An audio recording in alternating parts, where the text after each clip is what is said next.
round 5, this is where the group stages will be finalised. And we start with Group A first. Alas, we must play Ghoul. Okay, Ghoul looking to play Spool against Trickster. Right. We did try and rhyme Ghoul with Spoil there, I apologise. There you go. Opening injury on Hanato. There's another Hanato there. 2 Hanatos, 2 Deleters. It's a family affair in this one. Or is they not going to vault? Just looking for them to maybe hesitate there was Ghoul. They're not going to. Oh, they don't go for the window either. This should be a dying state. It will be. Very, very high chance of someone around for a save. Do they get there in time? They're going to go for the blind. They don't get it. So Ghoul will have a pain res token at a nice early stage here. Good stuff from Ghoul. Just going around. Oh. Looking for the leap and won't get it. Will not get it. Well done, Deleter, who completely confused Ghoul with that one. There is the injury, at least for Ghoul. Giving chase. Should be forcing a pallet burn here. Oh, no, they're not going to get to the pallet. And going to fake the pickup. Hanato moves in. Blinds the ground. And Scarpers. Another Hanato around here, so you can't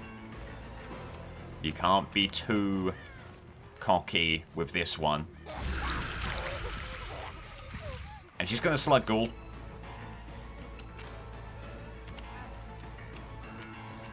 There is the pickup. Okay. Team played that well.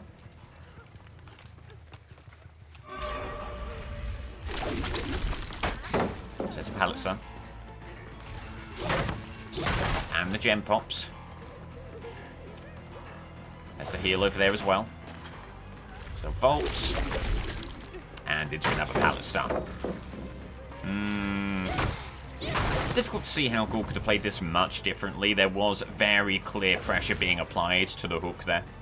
Or to the pickup, I should say. But certainly being punished for the slug, no doubt about it. And the M1 does connect, my god. Ghoul getting an extra half a meter on that one. Very necessary. There's the injury on Hanato. They really want the save.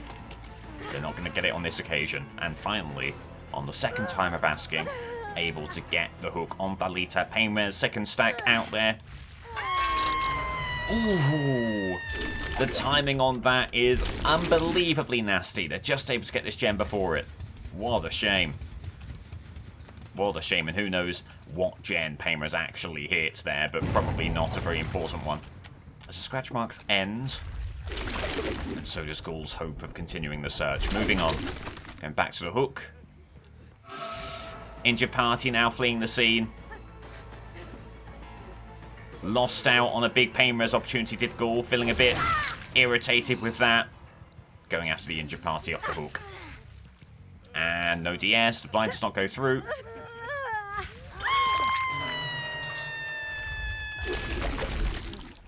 Oh, as they come back. Wow. No reason to spin there. Just gave the Ghoul the opportunity to get the M1 before they could get to the pallet. Big gem movement over there, so this is a worthwhile pain res. Which Ghoul will get. Does blow up the gen. There's the unhook. Ghoul heading back.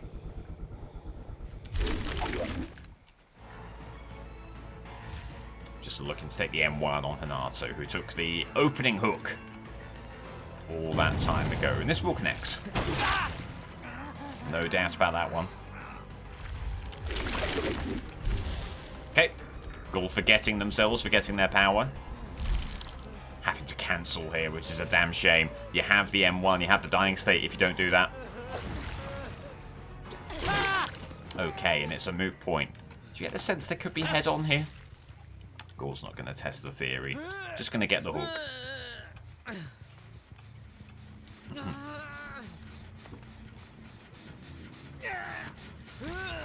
So that'll be their 5th hook state here.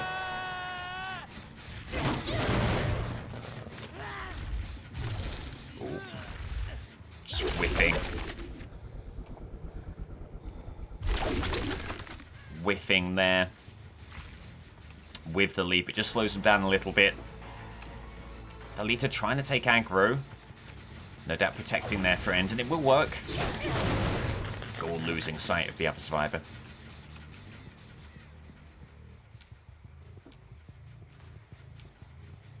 And they just get around the tile there. Good play. Looking for the easy injury. Ghoul gets it. Really is folly to be doing anything other than making use of the leap early in the chase. As they go for the blind, and they get it. Pivoting off to the left. They don't go for the window. And difficult to see them getting back to it. They do. Well played. Oof. Cool, just missing out of the leap on that occasion. Do they go window? Well played. Oh, it's not a window bus loop. It's the one with the opening with the door. They go around that, and tough to see what the plan was there. Clearly a very competent team. They've been making some maybe ever so slightly too big brain decisions here, rather than burning the pallet. Going for a bit of FOV tech on the bus. That's not going to work out. Oh, but it's another very unfortunate bit of pain res timing there.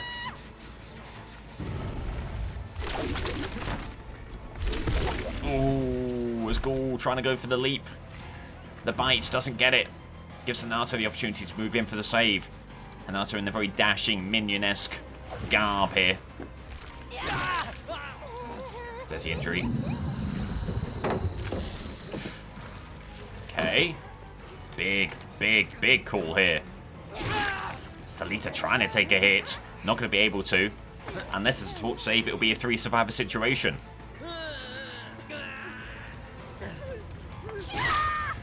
Breakout. Presumably, certainly background player. Not going to do too much. Could be DS. No, wow.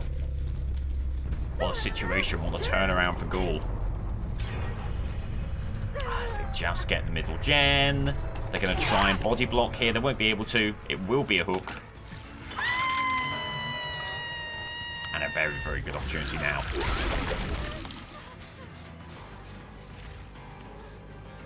If Ghoul can close down this chase quickly enough against Hanato, we'll be feeling very, very good about our chances here. 3 survivors, 1 on hook, 1 being chased. Oh, again! They're just not burning these pallets, and they're losing the game because of it. Just a bit more bread and butter looping. Run the killer, drop the pallet, and you'd be looking, possibly, at a 4 survivor situation here. As it stands, Ghoul's just been allowed to move through those hook stages. Keeping pallets in place to be commended, but at what cost? Ghoul looking for the bite. Okay.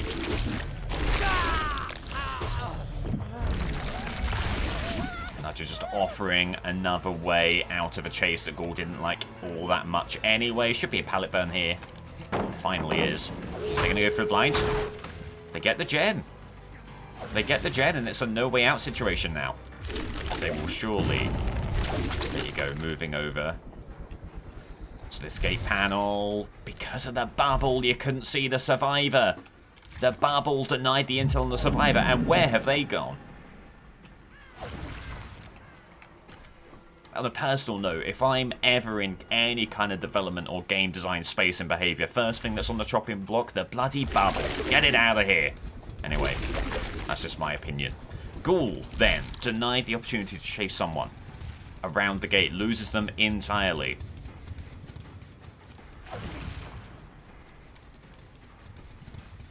On the hunt, trying to find someone, anyone. Ooh. Maybe momentarily hearing an injury noise.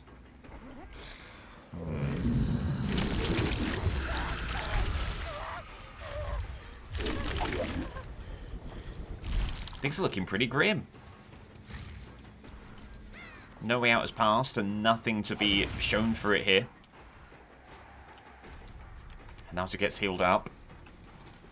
We all know how powerful Ghoul is, but it has to be said, 2 otherwise very powerful endgame perks have been completely denied here.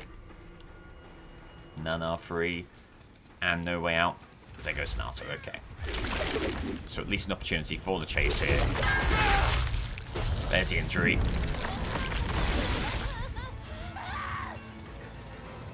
Looking to close this down. But has the game plan in the end worked out for them?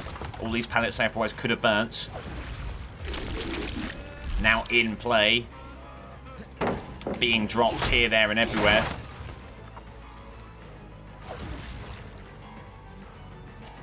Yeah, this one. Is the gate to the left open? No. Now, what you're hoping for, if you're Ghoul, is that the team do not just leave to try and give hatch, that they stick around. And they do. They do stick around. Look for a save here. Okay, pivoting away. Oh, needing the leap here, needing the connection. Doesn't get it. Ooh, finally does. But is there any way that she can go after the leader? No. Got the injury way too close to the gate. Now, if Hanato's giving Ghoul a slip, all of a sudden, it's a 9-hook situation. It isn't. Okay, Hanato is here. Bolting, getting the grab, and dead hard. There it is.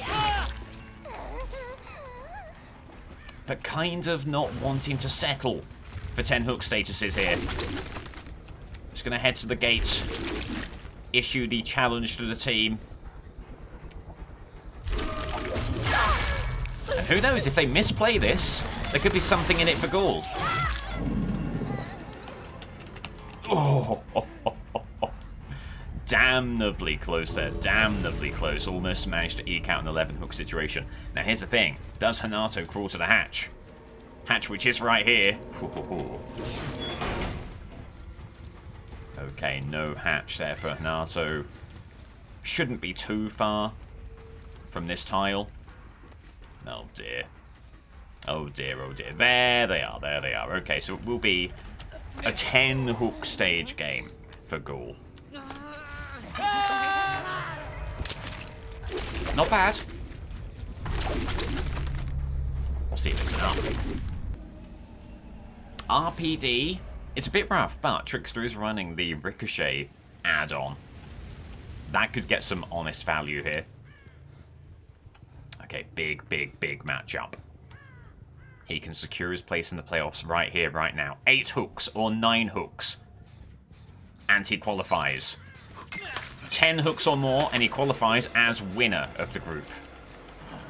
Big, big opportunity here. Big chase this on Steve.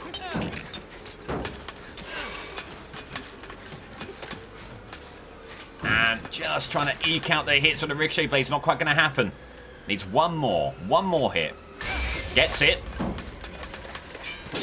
Get main event out there. Oh, and Steve pivots left. It was a bad call. If Steve keeps on going down the corridor, maybe still gets hit by the Ricochet Blades, but certainly would have given himself a chance in that situation. And Trickster's going to get a nice early pain res, hopefully before a gem pops. Oh, upstairs gem really moving. Pain res does get out there. Good stuff. As there's Gabe, there's Lara.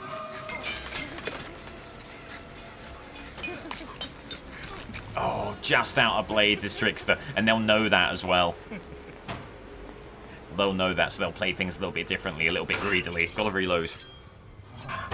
Had Starstruck as well. Maybe should have been thinking about a way to get the exposed hit out there. There's the unhook. And Starstruck value. There you go. Absolutely massive from Trickster. Gets another pain res out there. Which presumably will also hit on the upstairs gen. Indeed it does. And there's Lara, who caps the pallet. Okay, good stuff from Trickster. Getting the blades out there, keeps them away from the unhook, pushes them to the left. You know the rest of the team are over here as well. Steve went this way, Gabe obviously went this way, and Lara just now. Very, very, very, very good game state for Trickster. Great start. Always Lara. Tries to confound Trickster. Goes for finesse, gets the injury to Trickster, looking for more besides. And, ooh. 2 blades away here. How many blades does Trickster have in the back pocket? 1. 1 more needed. Gets it. Great stuff from Trickster. Can I have a quick look at the hook here? There's an injured party. Hang on. Didn't really trust that. Getting the hook. Good news for Trickster. As there's possibly Gabe. Moving in for the unhook. Do they go for it? They do! Oh, it's Steve. It's Steve. Okay. Great stuff here for Trickster. You want to go after Steve in this situation. You don't want to have the threat of decisive strike or anything like that weighing heavily on your mind. As the ricochet blades! Oh, Steve gets a heal mid-chase. That's rough. Very, very rough for Trickster there. Down the corridor, looking for the injury, gets it. And a couple of blades to boot there. Looking for main event value. Oh, there you go. It's been some sensational stuff from Trickster and another hook. And a DC from Steve, and why not? Why not? With each passing hook, the path to escape grows ever narrower for the team, and Lara's given up too. Oh my, oh my, oh my. Okay, one eye on the hook statuses here, because this will be Trickster's 5th. There's the unhook of Steve, the bot up there. If you're Trickster, why would you think about anything other than going after a relatively easy chase with the bot? That's what he's going to do. And no need to do anything other than swinging. Taking the hook. This will be his 6th. As I think the Lita's just standing and staring downstairs. Starstruck's in play. Oh my word. Oh my word, this has been an absolute stomp. Demoralizing performance from Trickster here. Has the survivors giving up en masse. And that will be hook number 7. And now, with hook number 8, I'm happy to confirm that Trickster has made it through to the round of 16. Now the big question mark is, will Mastermind make it through? A strong Freddy victory, we'll go into specifics later, a strong Freddy victory will knock Mastermind out of the playoffs. It would be an unbelievably unfortunate way to leave for the Mastermind. We'll see if it happens. Good stuff from Trickster. The 12 hook stages, and over we go to the spreadsheet. So have a look at this. Ghoul suffers their final loss of the tournament. Only 2 points to their name. Trickster, a very, very dominant win there. Rounds off a perfect campaign. 12 hook stages in every single game for Trickster. What an unbelievable run of form it's been. So, Freddy will qualify with a victory in which they get 11 or 12 hooks. If they win, but get 10 hooks, they'll be tied on points with the Mastermind, tied on hooks with the Mastermind, but because of their lower seeding, worse performances in previous tournaments, Mastermind would progress. So Freddy needs a victory and needs to do it with the 11 or 12 hook complement. Lich can play spoiler here. If Lich gets 12 hook stages in their first game, Freddy is eliminated, Mastermind is through. So Lich is a bit of a kingmaker. Okay, Lich. On records, a reminder, if Lich gets the 4K, Freddy is eliminated, has no way of getting the 7 points that he needs, and Mastermind would therefore be through. Big game for Lich. He wants to stamp his authority on this tournament. Been a disappointing campaign for him so far. Gets the M1 there. Think about an orb. Killer Instinct could be useful, could be very useful. Good use of the orb. Very nicely done from Lich. Gonna get a hook and then look to see where Pop Goes the Weasel could be most effective. Good lord, that was not a bad attempt there from Two Barrel. Doesn't quite connect. There'll be the hook.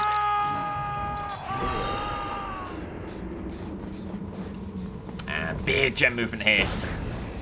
Big opportunity for Pop Goes the Weasel. Such an important use of that perk. Wow. No aura reading. Obviously, you know there's a survivor over here. Do the skulls have a chance here? Not quite, not quite. Maybe threading the needle there. Should still be an injury. Bit of a colour theme going on here. This shirt that LD is wearing, very similar to Dwight's jumper. Lovely stuff, but of course the Lich will have no such concerns. Big gem movement behind. Maybe again going for the killer instinct. And that shows you that the survivor's just fleeing the scene. Vecna gonna head back, get the kick here. As Tori just gets held up. Hold on just a second. Maybe a chance. That was a bit high. What happened there? Weird elevation, I think, causing the skulls to be even higher than usual. Blocking the pallet with Mage Hand as they're going to try and pivot to the other one, and unfortunately they'll make it. Flying over his Vecna. Slow vault, but it does enough. Oh. What a power play from Tori. Unbelievable there.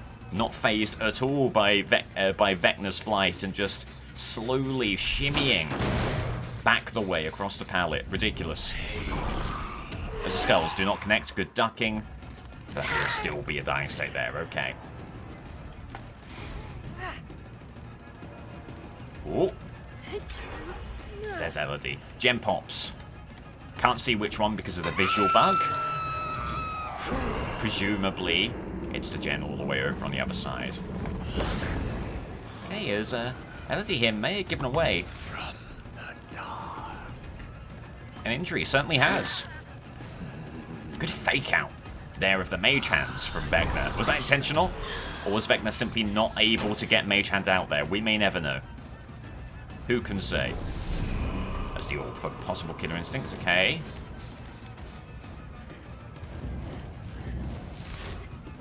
Getting the Mage Hand out there once more. Chance of the M1 here. They just held up and... Doing well. Doing well to bring that pallet down. Oh, Vecna just getting caught on a tree. Tale as old as time. There's the flight symbol, by the way. Don't worry about that. Visual bug. Another one. Oh, the skulls don't quite connect. Do they vault? They do not. They do on that occasion. This is a bad, bad chase for Vecna. This is exactly the sort of thing that Freddy would be wanting.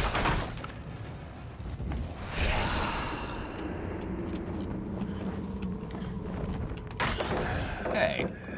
Forcing out a pretty important pallet earlier than you might imagine, but a gem pops. Which one? Again, we may never know. Good stuff behaviour. Skulls. As they... I don't think they ducked on that occasion. This is an absurdly good chase, and Vecna's got to go elsewhere. Finds Tori. And there you go, there's the importance of giving up on your chases. Good lord. Right. Not going to go for the kick just yet. Would much rather a Pop Goes to Weasel kick to properly regress the gen. And he should be able to get it here. Hook right here. Into Pain Res. Sorry, into Pop Goes to Weasel, of course. Aura reading. One of the best flights of all time. In embarrassment, he heads back. Heal on the hook, perhaps. Does this get anything? No. Now, Tori is Death Hook. Hard to argue with the notion of taking on this chase, forcing people to maybe run interference, getting some tempo back. With an unhook like that, you really can't be surprised when the killer does go after the survivor off the hook. As Dwight's going to try and run interference here. That was an unbelievable play from Tori. Absolutely absurd stuff there from Tori Kane. Does any of these connect? Oh, my lord. As Dwight will take a hit. Exactly what they needed to do. Lich respecting it and going after Dwight this time. And this could be a dying state. It will be. Will be not quite able to take the protection hit. It says Mimic for Tori Kane.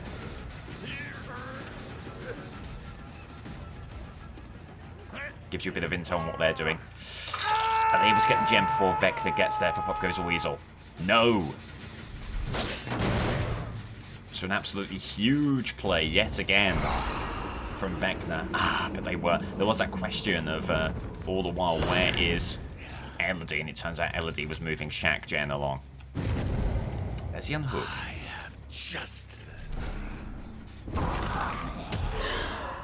Oof.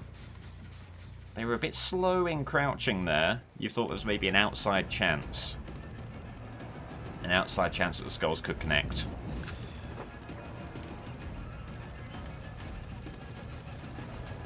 Maybe a double back? Nice. Good stuff from Lich. That'll be a dying state. Gotta be a little bit careful of the torch save, but there shouldn't be an angle here. Another hook.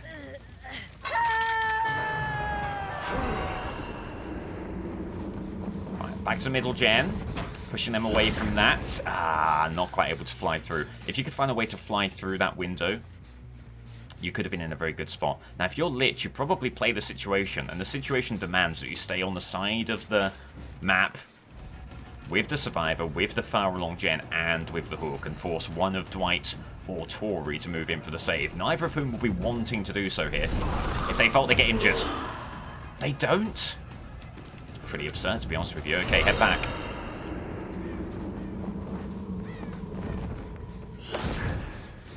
Head back. This gen's still regressing. Is there anyone looking for the save over here? Doesn't look like it. No movement on that gen. Aha!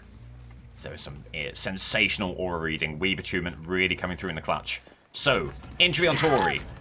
Tough to see when they get this save, especially if Vecna can find a way to fly in or maybe disrupt it with skulls. And that will be a dying state. They do get the unhook. But it should be a 3 survivor situation. It will be. Halfway to that fated total of 12 hooks. Still 2 gens left. Feeling pretty good here for Vecna. Remember as well, it's a great map for denying hatch. You do have a shack, so you know exactly where it's going to spawn. No chance of those skulls connecting. Too far away, and this team have proven themselves very competent at denying the flight of the damned. However, big opportunity here for Vecna. Needs the flight. Oh, well played from them. They were trying to elicit the fake out so that Vecna would fly through the window. That didn't quite happen, but they had the counter regardless. As they could go window here. If you're Vecna, do you just brute force this? Maybe go skulls there to disrupt them. It forces the crouch. Now still unbelievably get the window. As there is gen movement over there. Window's gone now. Where do they go with that? They're just keeping this distance. It's pretty absurd. And a gen pops. Oh, Mage Hand passes just in time. This Elodie is ruinous. This Elodie is the death of all that Vecna holds dear. He's got to go elsewhere, but he just can't move away. Window's still gone, okay. Wise in the end to stick with the chase. Gets a dying state. Gets the basement hook. Needs to get back to those gens as quickly as possible with Pop Goes the Weasel. Fearing that gen. That gen has not been patrolled pretty much all game long.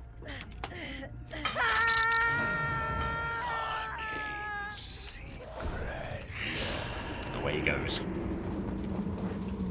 And, oh, it wasn't that gen that he needed to fear. Which gen did he need to fear? We don't know, because this game doesn't work. Anyway, I'm getting angry on the killer's behalf. As it's Tubero over here. It leaves Dwight somewhere out there. I have to imagine that they both were on that gen, and that's how it moves so quickly. If you're Lich, you can really play the situation. You can patrol the basement and both gates without a care in the world. And that's exactly what he's going to do. Why would you do anything else in this spot? Maybe get the orb out there. Chance some intel. If you get 2 killer instincts, you know to move away immediately. Okay. As a crouch, we'll get the M1. Does Dwight move in for the save? Doesn't look like they are doing so. Not just yet. Maybe they're on this gate. They are on this gate and they open it. Okay. Oh, but they're going to go in for the unhook. No, they're not. It's a death in the basement. You need to find a way of denying the body block here. Skulls would be good. Pivot inside. Oh, he just cancelled it. Oh, ruinous. Ruinous, ruinous, ruinous. And just denied those last hook stages. Really good team. Really tough loops. Freddy. In Greenville Square. And immediate intel on Yunjin. There's Ace on the right hand side. Going to pivot. Well, that bodes well. That bodes very, very well. You're looking for clues as to whether you've chosen the right first chase. And that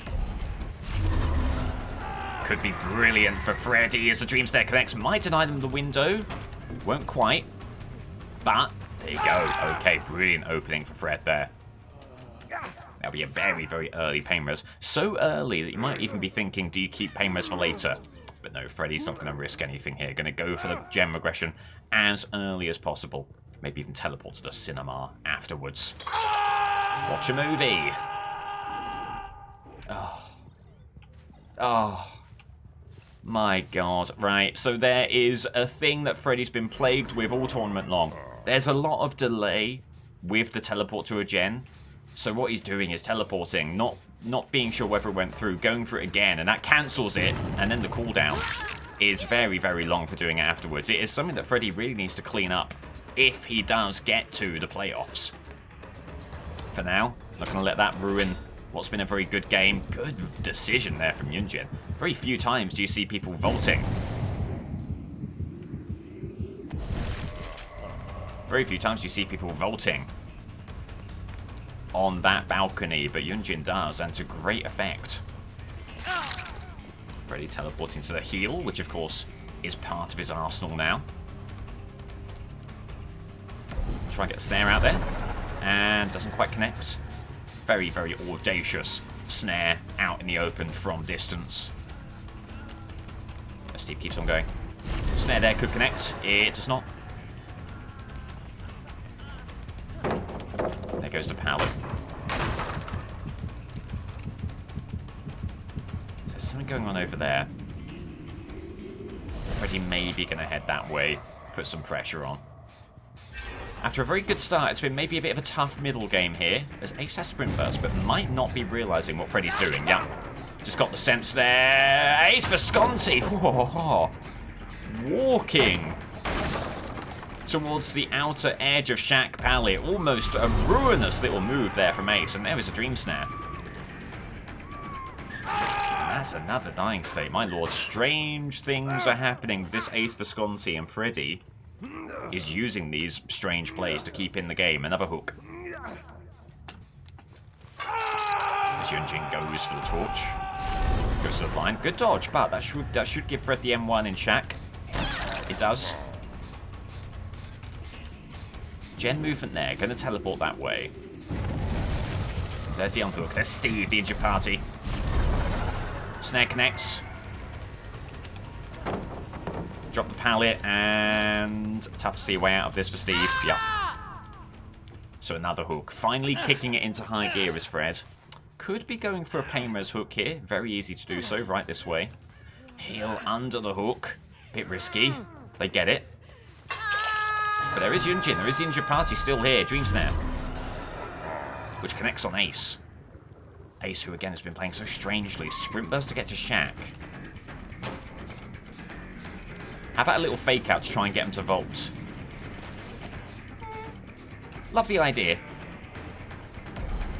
Maybe a bit too big brain on this occasion. As Kate takes aggro, as well she might. Dream Snare out there. And in trying to dodge the Dream Snare, they do not burn the pallets. So, another good little play from Fred. Not really using the Dream pallets all that much, it has to be said. Ah, okay. Maybe sensing that they would run the window a bit too tightly there. Went through a swing, doesn't work. You love the ambition. You love the ambition, even if the execution was a little bit off. It says Yunjin! Wow. Lost all at sea here. Gonna find a way to burn this pallet, and will. Freddy's gonna kick this one in the meantime. Trying to keep them away from the cinema.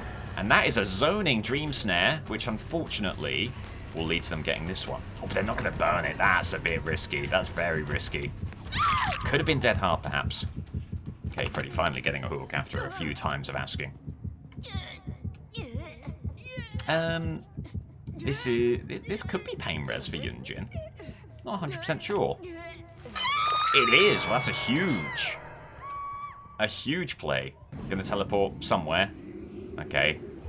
Lost sight of the arrow indicating which gen he was teleporting to. So actually, while he wanted to go to the middle, to this one, found himself on the other side of the map. This is Death Hook for Ace Visconti. And they've been somewhat fallible so far this game. Have they maybe been saved by resilience there? Very, very close. There's a dream snare. Connects. Hindrance. They shun the pallet to the left. They look for the mystery box. What's in the mystery box? Naught but the hook, assuming that Freddy is not hindered by torch save or the like. Oh my lord, they almost had it. And this is a World Cup decided by fine margins. Could that be one such fine margin? Gets the kill. 3 survivors left in play. 3 gens still left. Things are looking great for Freddy. Things are looking grim for the Mastermind. At this point, maybe a chase with Kate isn't the worst thing in the world. Maybe you are very happy to spread out the hooks a little bit. Remember, 11 hooks will win it. 11 hooks demands that you have no one without any hooks in the endgame. So spreading them out, not a bad call.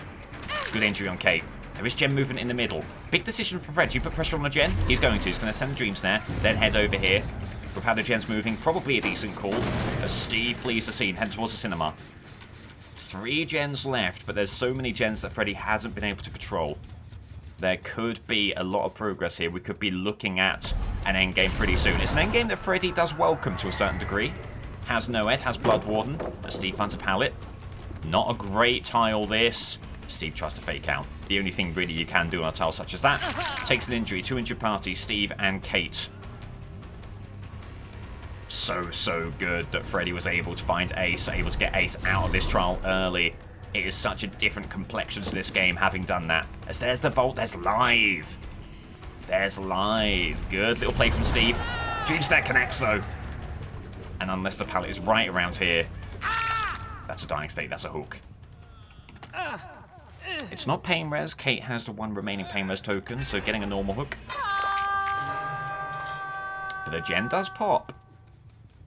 What you need now if you're Fred, you need to find Kate. You need to get that hook as quickly as possible. Get pain res out there. Make sure the last gen is stalled as much as possible. And then back to business. 6 hooks right now. Clearly, as it stands, Freddy is eliminated. But there's still plenty of game to work with. Teleporting back to roughly where the hook is. Hoping to have done so at a good time when someone moves in for the save. Has he timed this well? No one around there. Okay. So take a breather. Survey the scene. Such a murky, dismal map. It's a situation where you really need to keep the survivors in front of you, but tough to do on Greenville. There's the unhook. Sneaking the unhook just behind his back. Unfortunate there for Fred. Scratch marks. Heading off in this direction. It is probably Steve. It could well be Kate. Either way, you're happy. Either way, you're going to go after this injured party. Is that Steve? Remember, probably not dead hard because they have live. Dying state there. Look at the cinema screen. And that's a 2 survivor situation. 7 hooks for Fred, but there goes the penultimate gen. Ooh, aura reading on Kate Denson. Gonna take this chase, but bear in mind there could be a twist in the tail here. As it stands, even if Kate were to go through all her hook stages, it would not be enough for Fred. You'd also need at least 1 more hook stage on Yunjin, so there could be a dagger in the heart. Were Kate to go on hook, give up, and leave Yunjin with Hatch. There's a dying state. Hook right here. Gonna go for pain res just in case. Certainly worthwhile in a 1-gen situation. As Yunjin has just woken up, does he remember where his alarm clocks are? There was one in Shack. He certainly remembers that. Turn in the corner. It says gem movement here. How about this for a narrative? Yunjin gets alarm clock, goes in this locker. Yunjin gets the alarm clock and goes in this locker. It is what it is. You wouldn't have been surprised if they were hanging around Shack, knowing, of course, that the hatch was going to be there. Instead, they get the unhook. Injury on Yunjin. Okay. This is what you want if you're Freddy. With the gens relatively stagnant, the ability to move between hook statuses, bolster that total, get to the magic mark of 11. He currently sits at 8. Dreamsnare out there. Getting the hindrance. Should be a pallet drop. It will be. Dreamsnare. Just connects. And into a locker they go. This will be hook number 9. 2 hook statuses away from qualification. It says Kate Denson. Oh, and it could be the beginning of the end. Injury there. If he closes down this chase, he's through to the playoffs. If he closes down this chase, Mastermind is eliminated after such a good tournament for the Mastermind. A killer with such pedigree. It would feel so unjust if he were to leave us here. But it's looking like that might be the case. Dreamsnare on the window. Do they vault? They do! It's Freddy! Through to the round of 16. Mastermind in a shock elimination. Goodness me. Not a single dream pallet used there. He had a strategy and it involved entirely dream snares. And that is enough to get the 4K. Freddy gets the win.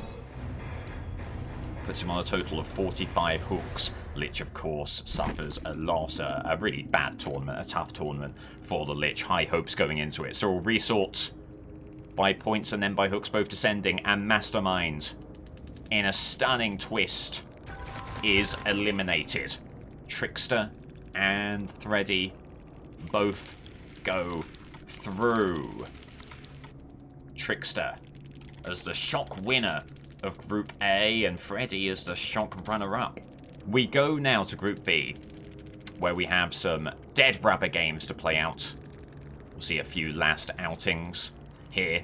Let's have a look. So Spirit, yeah, so this is already locked in. Spirit is the winner of Group B. Even if Huntress were to get a win and to get a 4K, they would still be below Spirit based on seeding over here. So Spirit has won Group B. Huntress is runner-up in Group B. It's going to have a run around. Huntress on Larry's. It's just a testimonial match, just a friendly. All of the playoff considerations are locked in, but she'll still want to take some good momentum heading into the round of 16 here. Tough opposition in that stage, of course.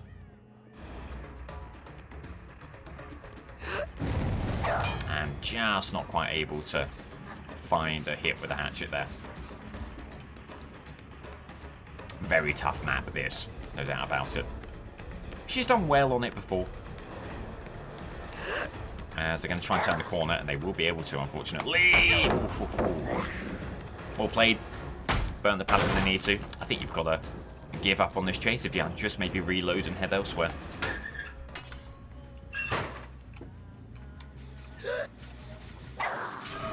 Oh, didn't even see.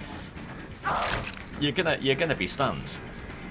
To mine and to the Huntress's eyes, that Kate Denson, completely camouflaged on that gen there. I'd love to review the footage and see how, whether that was human error or whether they were just weirdly camouflaged. Fascinating.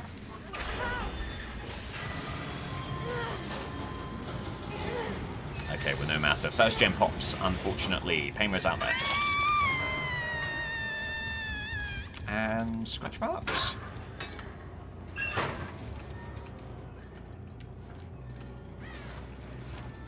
Okay, worth a look. I mean, the scratch marks did stop right there. So there was a non-zero chance they were in that locker. It would have been a strange play. But it could have been a play nonetheless.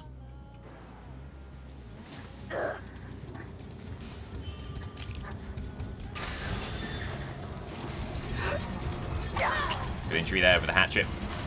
Looking to double up, and oof, not quite able to find a way to get the hit.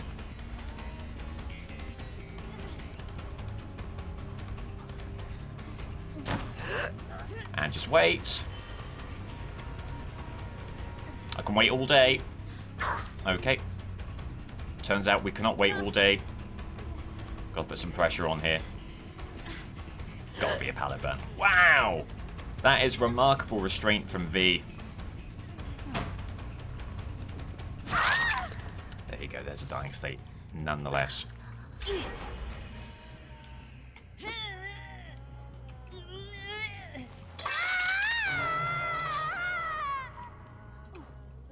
There's been repeated instances of scratch marks leading nowhere. Not on that occasion. You saw that Nancy getting on the gen. And there's no way that connects, so you've got to chase him into the office.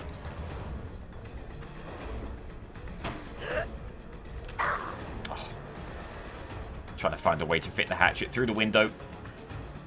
It finds the window frame, and nothing more than the window frame.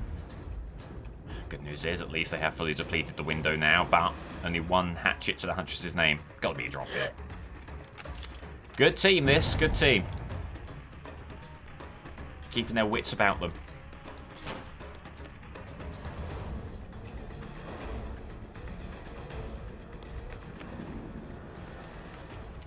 Nancy taking Huntress on a very merry goose chase right now. Again, only one hatchet. You've got to be a bit careful about how you use it. They do not burn that pallet. They might hear. They do. There you go. Good stuff. But got to reload.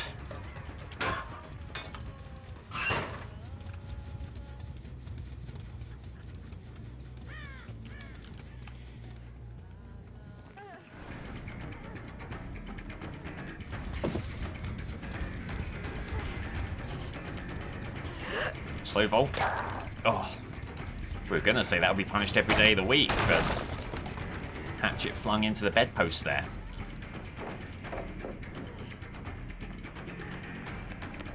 There you go. After a very lengthy chase. There is the dying state. Very likely there's been a healthy smattering of gem progress there.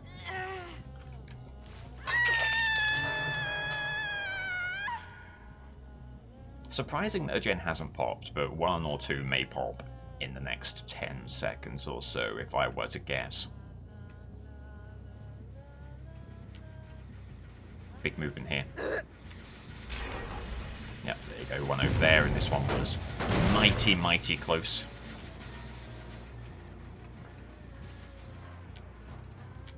Well, it's very informative, this. When the round of 16 games kick off, Huntress will be hoping she does not find herself on this map. This has been a terrible time in what has otherwise been a fantastic tournament for her.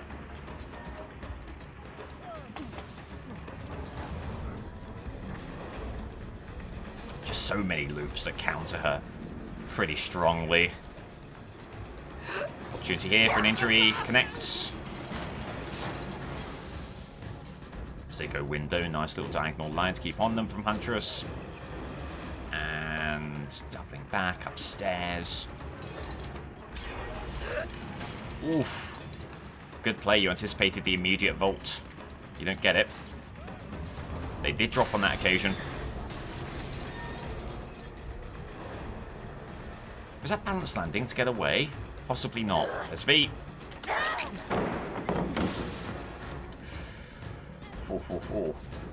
Not quite there in time for the M1. I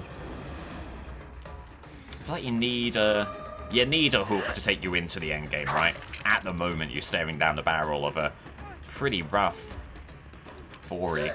And this isn't without implication, this game.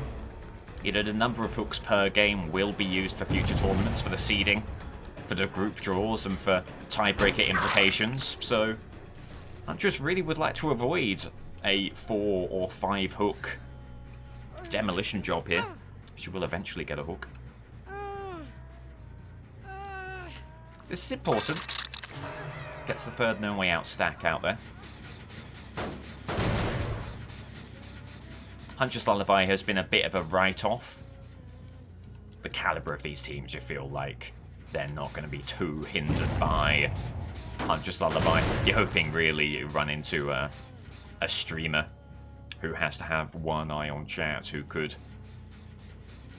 prove very fallible to that perk, but not quite happening for her.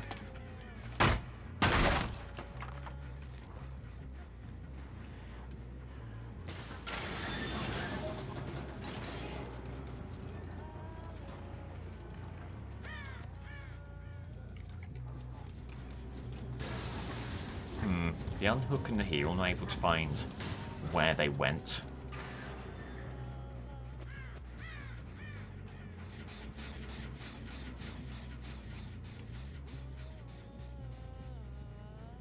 Forced to go on a bit of a gem patrol. You don't love this. You'd much rather be disrupting their heal. Trying to build on the momentum of the hook you obtained just a moment ago. Aha. Well, I've said aha. Did we see someone here? Yes. And this is a huge chase. Make it a 3-survivor game while there's still gen... Well, not gens to be got, but gen to be got. Opportunity here. Oh. Gotta be a drop, right? Wow. Not burning that pallet on Death Hook. I don't think they burn here either. They do. They do. Making the right calls. Okay. Kicking the pallet.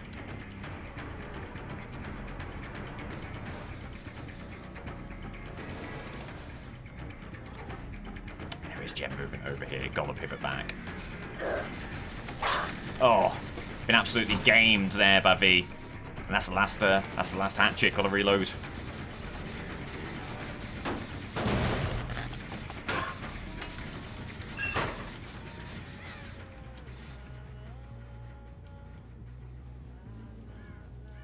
Well, it's an unfortunate way to send off Huntress.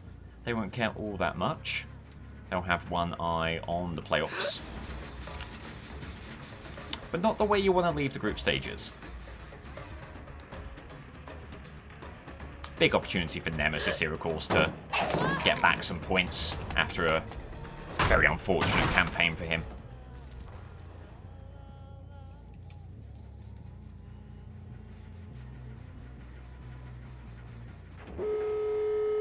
There goes your final gen. Oh, Behaviour had given us the courtesy of showing us which gen actually completed. Well, thank you, Behaviour. I live for the moments where the game occasionally works. As there is no one here. Gen pops over here. You were maybe expecting to see scratch marks. Heading that way, there are no such scratch marks. There is no such intel. They're just playing it very cautiously, this team, as you can tell from how delayed the gate was. Do finally get some intel here.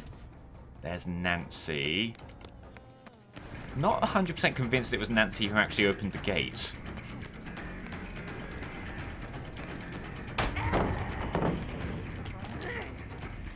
So don't get the blind. What they do on the second time of asking, that was unfortunate.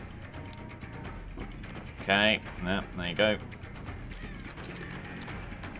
Heading back here, again, not convinced by the notion or the story that Nancy was the one who got the gate, but then again, maybe that is exactly what happened.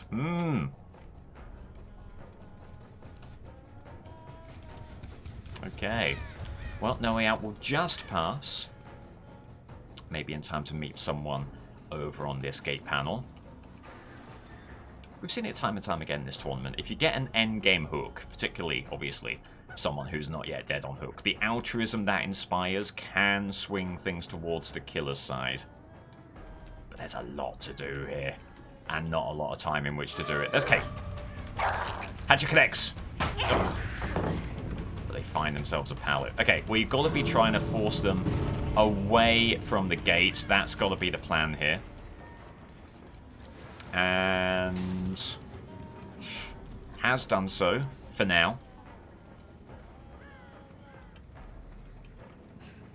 Okay, good stuff. This is pretty ideal for Huntress. Oh, just the restraint on the pallets has been so good from this team. Thankfully, it doesn't really come to much. Oh, as Nancy goes to the blind and gets it.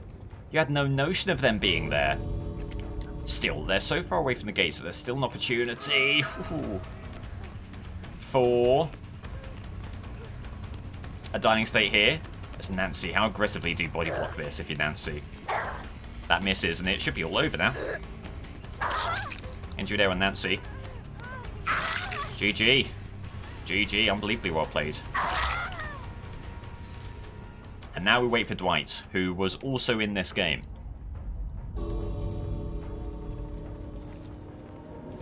Legitimately, the first time we see him may be as he gives us the customary bags on the exit line. Nope, he's left. Fair enough. Appreciate it. Lethal Pursuer for Nemesis on Dead Sands. 4 hook totals to beat. Very, very doable. Been a tough tournament for him. Again, leading into the tournament. One of these killers who you thought had a real chance of having not only a playoff run, but a deep playoff run. But wasn't able to rise to the occasion.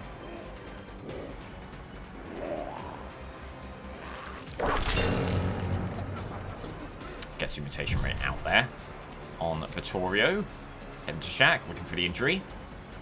Should connect here. Does. There's tier 2. Very nice quick tier 2. So they pre-drop here. Pre-drop would be rough for them. But then maybe not dropping is rough as steel. Oh. Very, very unfortunate. Just a little bit of hesitation there from the moonwalk. That could be what gets the whip in all sincerity. As they get to the pallet, they do drop it. Well done. Hiding around the corner there. As Nemesis could have whipped the pallet. I don't know why he didn't. Hiding around the corner, just doing enough to stave off Nemesis. Well played.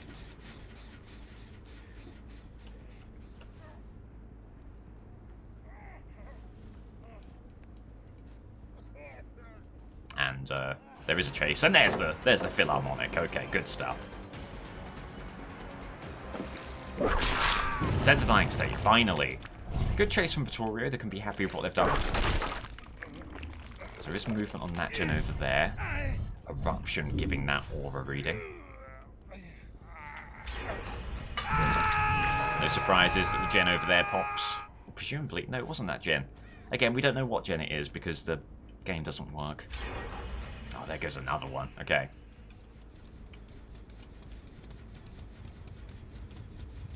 Tough opening this.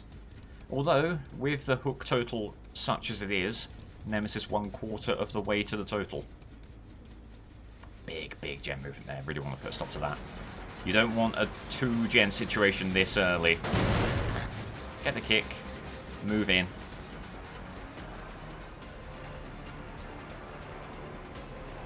Trying to stop Carlos here from moving in for the save. Going after whoever else goes in his stead. There's the drop of the pallet. Gives away an injury there. Might give away a dying state. Ooh. Well done. Very, very peculiar work from Carlos. Gives another eruption hit on that gen. There is the unhook. I guess at least Carlos has done enough to buy time for the unhook. Nemesis certainly very happy with that exchange.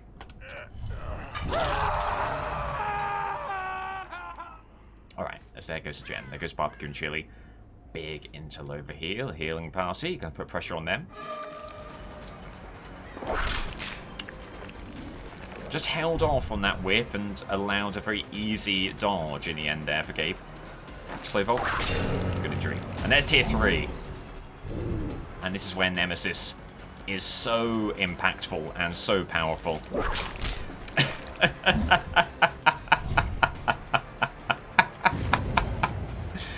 Could not have timed that any better or any more comedically. This is where Nemesis is so impactful and so powerful. Thwack.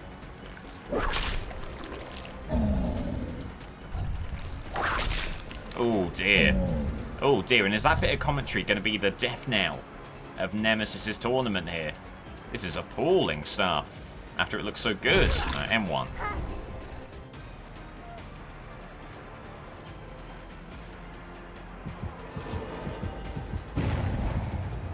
Vaulting here. It was a silent vault there, quick and quiet, presumably.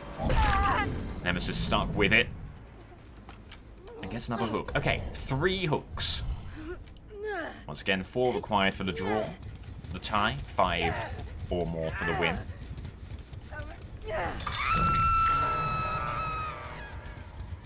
Still 2 gens left. So there are opportunities here. No gen movement here, but you know survivors here. And it's a contaminated survivor. Medium volt. Oof. Not quite able to connect. But there was someone else over here, yeah. Carlos, who was looking to move in for the save. Nemesis is going to cut them off. And window vault, there it is. It's alive.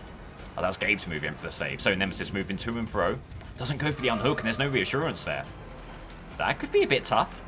Is Carlos able to see what's going on and move in for the save quickly? If not, there could be a risk of second hook state here. Escape. Not injured by the whip. The last 10 whips, I think there's been 1 connection. He's not finding ways to connect with his M2. M1 there. Going around the tile is Gabe, moving headlong away. Is it going to be second stage on the hook? Nemesis just moving over to ensure it. And... oh my lord, it could not be much closer there. On tier 2, that's outrageously unfortunate. However, at the very least it's a trade. And that's the tie. Okay, so Huntress has currently tied with Nemesis, 4 hooks apiece. Any hook stage for Nemesis, he gets the win. Again, he's out of qualification. He's only playing for pride. And he's not really even got that with some of these misses that he's had. But at the very least, he might be looking to get a few points here. So history will look at his 2025 campaign and be fooled into thinking it was anything other than abject. As Torlocane moves to the perimeter here. No contamination here, so probably just thinking about the M1 if you're Nemesis. Pallet burn connecting, and that should be all she wrote. Well played, honestly. They just kept on going. And they got them closer to this tile than you might imagine. Do you have a feeling about Dead Hard here? You wouldn't go comp corner if you were Dead Harding. Dying state there. So, assuming he gets the hook, it's a win for Nemesis. There you go. 5 hook stages, so Nemesis ends with the full 3 points. Huntress will just look to rid herself of the notion of this game, remove it from the memory banks, look ahead to a very, very tough round of 16 matchup. A zombie! There! Oh, brilliant work, mate. Brilliant work. These zombies. I don't know what they're being paid, but it's clearly not enough. As Carlos falls through. Takes an injury from the zombie. I'm sorry I said anything. Oh my god. The other zombie whiffs. Very, very close. There we go. And all of a sudden, Nemesis might be back on track. Brilliant stuff here. Down to the basement. Torlocane unhooked. Carlos with a hook state still to give, so this might lead to some altruism. Again, hook differential is important, even at this late stage of the tournament. When we're thinking about future World Cups, future seeding, future considerations. There's Torlocane. Injury here. They're going to get the gate, presumably. Oh, it's going to be close. Can I get a body block? No, not quite. Not quite. Absolutely massive. Okay, so taking a hook. It's a game of milliseconds, and we're seeing it there. Oh, Gabe. Oh, Gabe. Playing that in a mighty risky manner was Gabe. Another hook stage for Nemesis takes him to 7. All we're reading over here, presumably that gate is open. Or 99 at least. And that, if it is the case, will be all she wrote. Never mind, never mind. No progress here at all. Hello.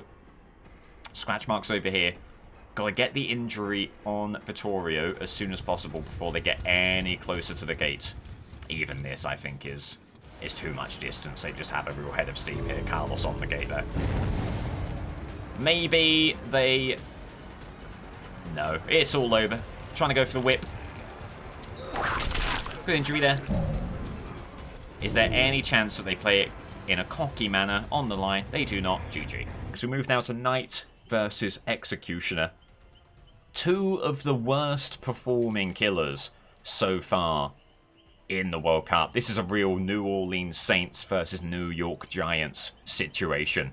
We'll see who comes out on top insofar as any killer in this pairing could be said to come out on top. Executioner looking for his first points of the tournament. Knight looking to get anything at all going. Been such a poor tournament for him. A bit of redemption in the previous game. Got, you know, over 3 hook stages, which was something of a move in the right direction. Looking to keep that momentum going here, getting the assassin out there. Putting the assassin there, trying to zone Steve, and that's not the assassin, that's a Carnifex. Just yet another Knight kind of blunder there. That's the assassin with the dagger. Gonna send the assassin out.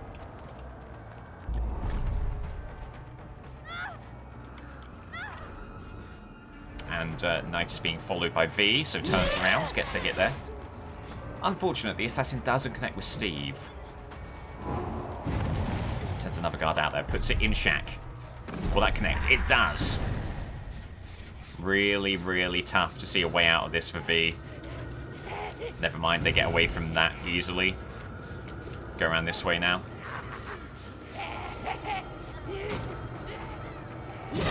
Okay, honestly, they did far better than they had any right to. But is it signs of life from the Knight here? Oh my lord, there's no hooks. Oh my lord, there's no hooks. And it would be such a Knightian move if after a decent chase he wasn't able to actually get a hook. He is, only just.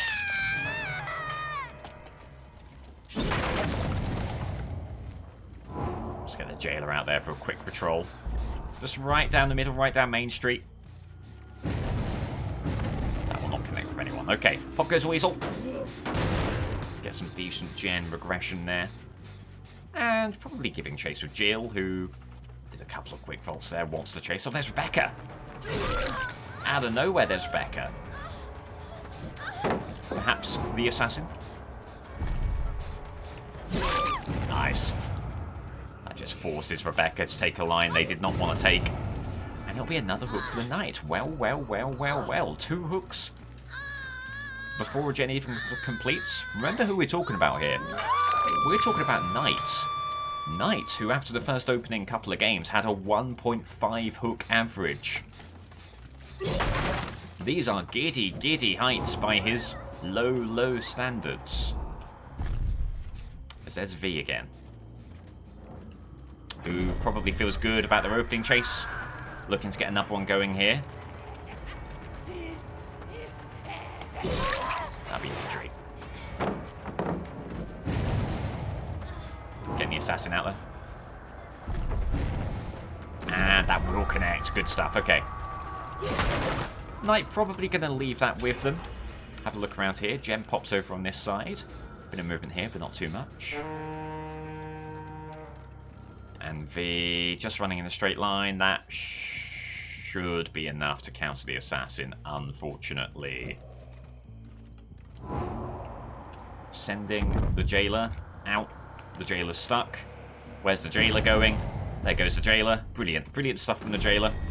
Oh my god, it somehow works out. Okay. Oh my god, it amazingly works out. Okay, so even when blundering, the Knight is finding himself lucking into these good situations.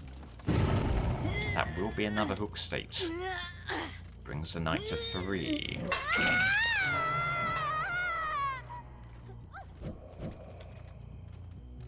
Probably waiting for the jailer again. You need a lengthier patrol to get all the way over to some of these gens. Goes 1. Plop that there. And there we go. Well played so far from the Knight. These guards keep on getting aggro. Keep on applying pressure. Jill gets injured there. And Rebecca taking Knight back to the hook, taking a dying state. Well. Executioner camp may be sweating here. They were hoping for one last hurrah, one last victory. They might not be getting it. As the guard will connect.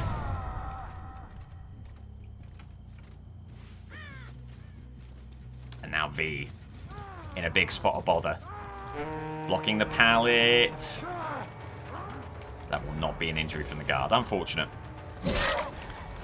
Knight trying to make the guard 1-2 hit happen. Always tough. There's big healing there. Rebecca. Ooh, and Steve tried to body block. Wasn't able to do so. And this should be a kill. Unless I get the blinds. There's no angle. There's no angle. Rebecca DCs. They've seen enough, and who can blame them? Okay, 3 survivor game.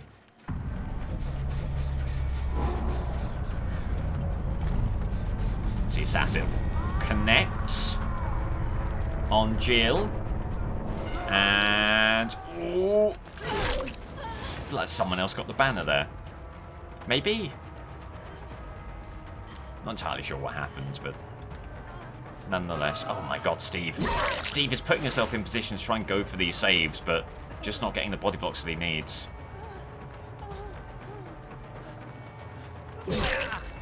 Injury there. And Steve gonna flee the scene. Get the assassin right there. And that should stop any notions of the save.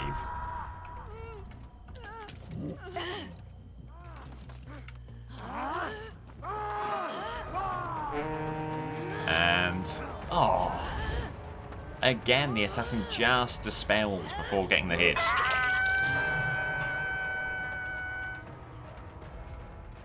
Why didn't they heal Rebecca first? Yeah, there. Yeah, it's very interesting. Guard out there.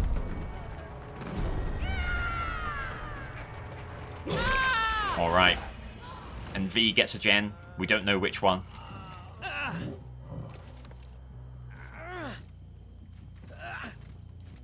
It really should be a moot point. Big pressure being applied by Knight.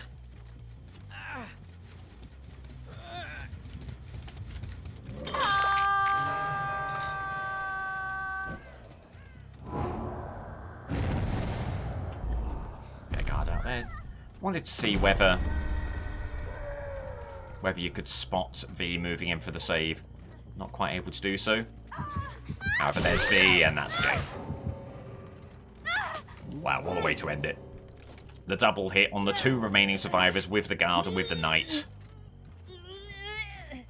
And if we saw that Knight from the very beginning of the tournament, they would have been a real threat in the playoffs. But alas, it just took way too long to get it going.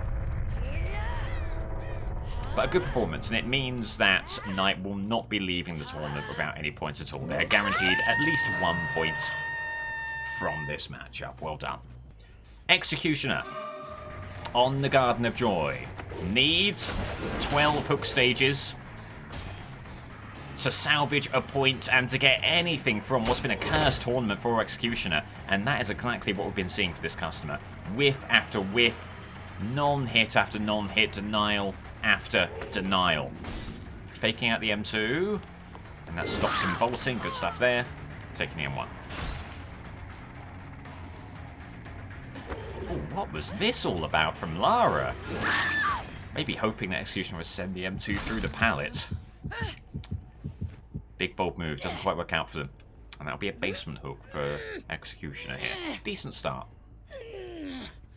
Whoa. What are they doing? Okay. Hold on just a second. M1 there. Technically a protection hit, so that's Force Penance. Conferring the broken status. That is interesting. So if you take a hook close, if you take a hit close to the hook, that counts as a protection hit. Fascinating. Fascinating. That could be important. Nemesis just going to commit here. So drop the pallet. Sending out the M2. Keeping on going for it here. As they'll start to flee the scene, then come back. Nice. Okay, well played there from Executioner. There's a dying state.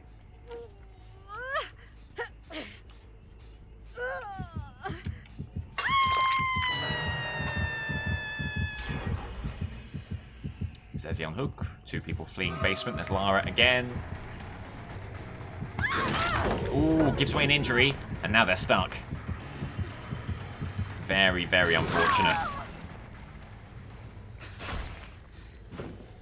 Quick cage opportunity for Nemesis. He takes it, of course. And then Nia Carlson off to the right, trying to get the gem moving. What a game this is. And again, like we were saying with Knight, if this is the Executioner that had been showing up to this point, he would have been a real threat in the playoffs, which is what we expected. We expected Executioner to not only be a playoff hopeful, but a deep playoff hopeful. Maybe even the winner of the whole damn thing. It just never came to pass. Hoping at least to leave on a high, as he takes a chase upstairs. Could be a fake out on the window. No, well done, Nia Carlson. Not worried about that whatsoever. Says the unhook. And there's Sybil. Oh, just getting the injury there. As they burn the pallets. Faking out the M2. Could be a chance for the M1. And it will be. Good stuff.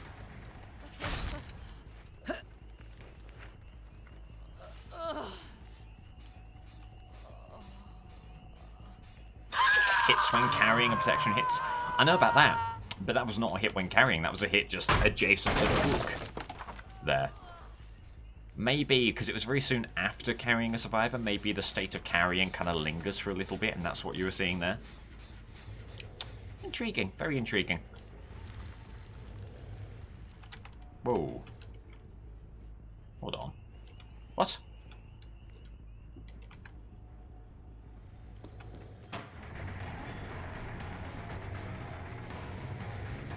It all became clear in the end. Could be them 2 here. It will be. Well played for Nemesis. How about a double up if they go for the window? No, they didn't. A glance over here would have told you that. So they vault immediately. No, they drop down here.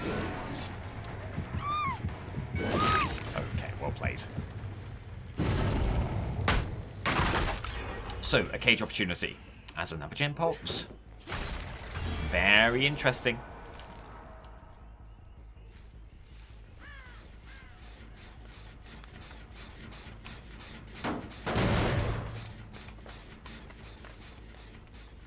Did I say Nemesis? I said Nemesis. This, of course, isn't Nemesis. This is the Executioner. If you're watching back on YouTube, please do take the context of this being early on a Monday morning. I'm doing my best. Also doing their best is Lara. Taking Executioner all the way over to this tile. Good dodge. Good dodge, well played. Again, they're doing the double back maneuver repeatedly. Working out well for them. Working out very well for them. Working out incredibly well for them. Okay, gotta put this to their right. There it is. Responding to conditions and not just doing the same thing over and over again. Good stuff from the Executioner.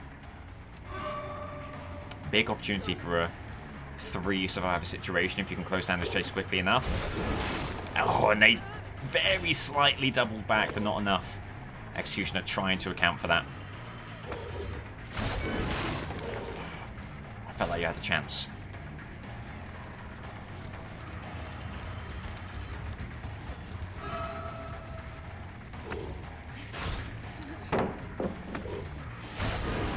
There you go. No chance of dodging that one. Good stuff from Executioner. Will be the death hook. So, 3 survivor game, 2 gens left.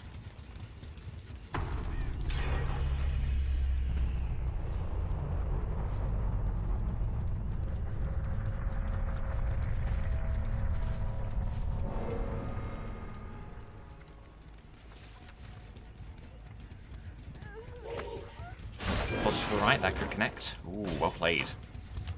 Oof. Double back, there was a great move.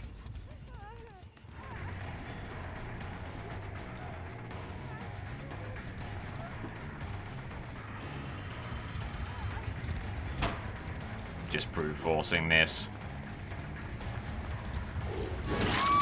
Don't want to be running around for too much longer.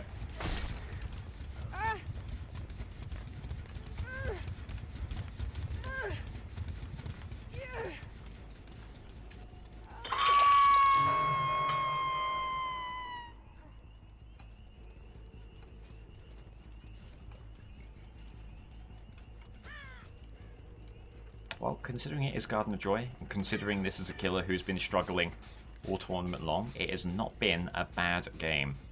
Not been using the gen kick perks, that has to be said. Oof. And to that end, they get the gen up here, they get the unhook over there. Tough exchange.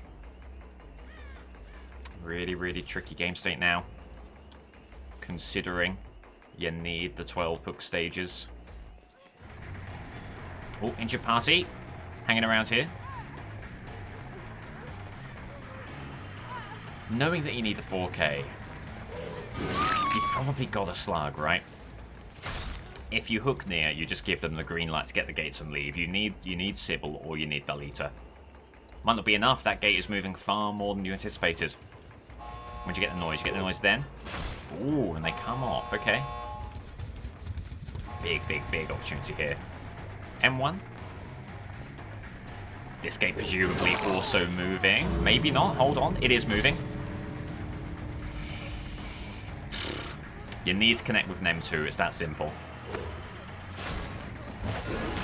Oh, well played. Well played. Well, force them out. And then get the hook over here. And it will be a diabolically bad group stage set of performances from Executioner. No points at all. A meager number of hooks. He'll be getting, you would assume, 8 here, unless you can't find Nia. Which now, that could be a real issue. Oh! Never mind, gets a bit lucky.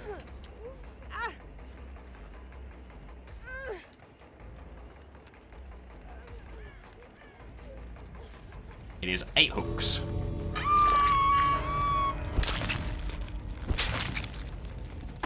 So Knight claws back a semblance of respectability there. 6 hooks. 6 points on 27 hooks. Executioner, winless. Drawless. Pointless. 24 hooks to his name, and an awful campaign, one to forget. As we move on now to Group C, and this one is fascinating. There are 2 qualification positions, and there are 4 killers, all with a chance here. We're going to start with Legion versus Plague. Legion... hang on. Legion needs the win.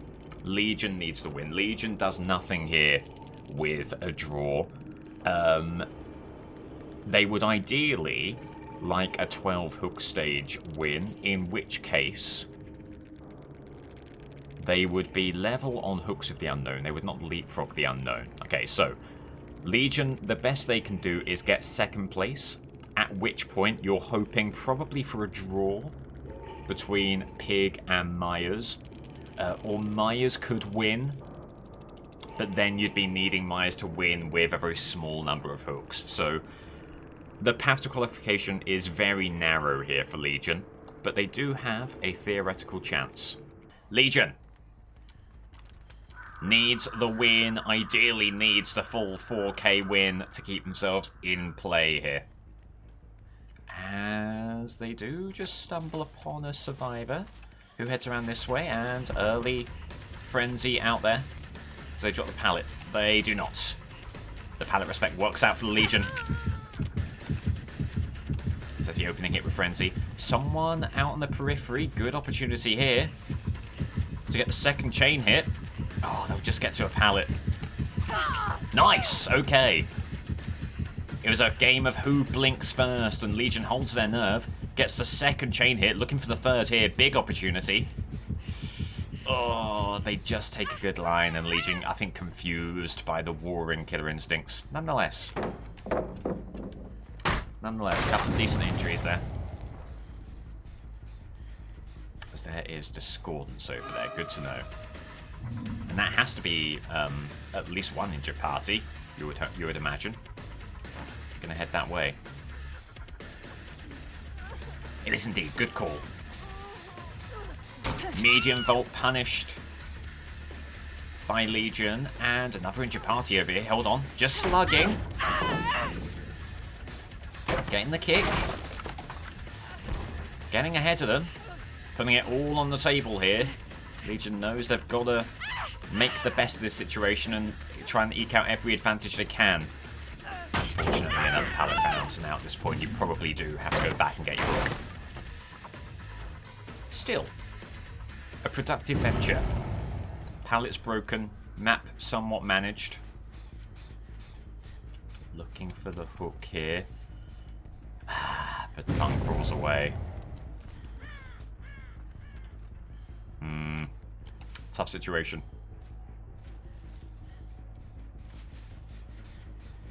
Well, the slug punished, however, a dying state there. Something a bit weird about that lunge. Just seemed a bit off to me. Don't know if that came across to you as well. No matter, there's the hook.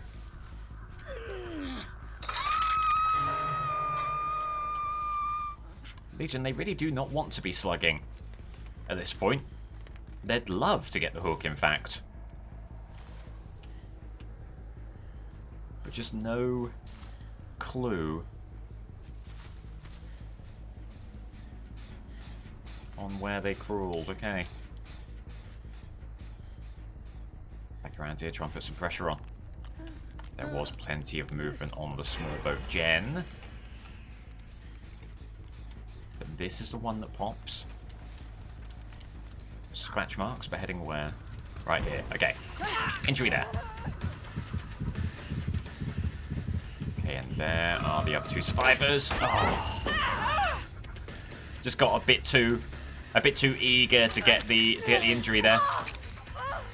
Oh, and accidentally hits Lara off the hook. That actually didn't want that. We'll take the hit here.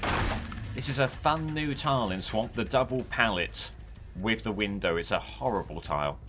At the very least, you're happy to get rid of one of those pallets.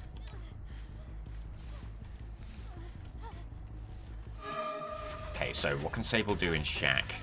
Moves all the way around Shack, the long way here. This means that you have to burn the pallet, right? Yep. You do not mind Shack pallet being burnt in a 4-gen game like this. Having said that, you know, it's not quite the situation Legion otherwise could have had if they had found Fung. At the very least, you're hoping that's done enough to slow the gens down a bit. A lot of pallets are gone, but in this meta, there's a lot of pallets to burn. So you can't rest on your laurels. And now Legion going for the frenzy and loses it. Oh dear. It's a very rough exchange. Not what they wanted. Whoa! As Feng Min comes flying out the gates there. Okay, getting the kick. And then back to take chase.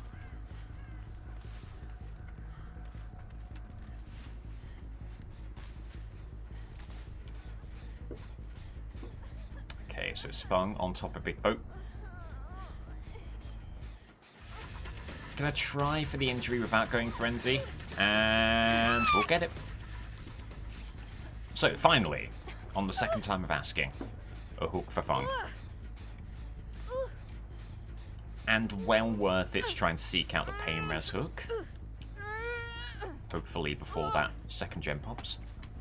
And there's Discordance. Right, great opportunity to get Frenzy out there.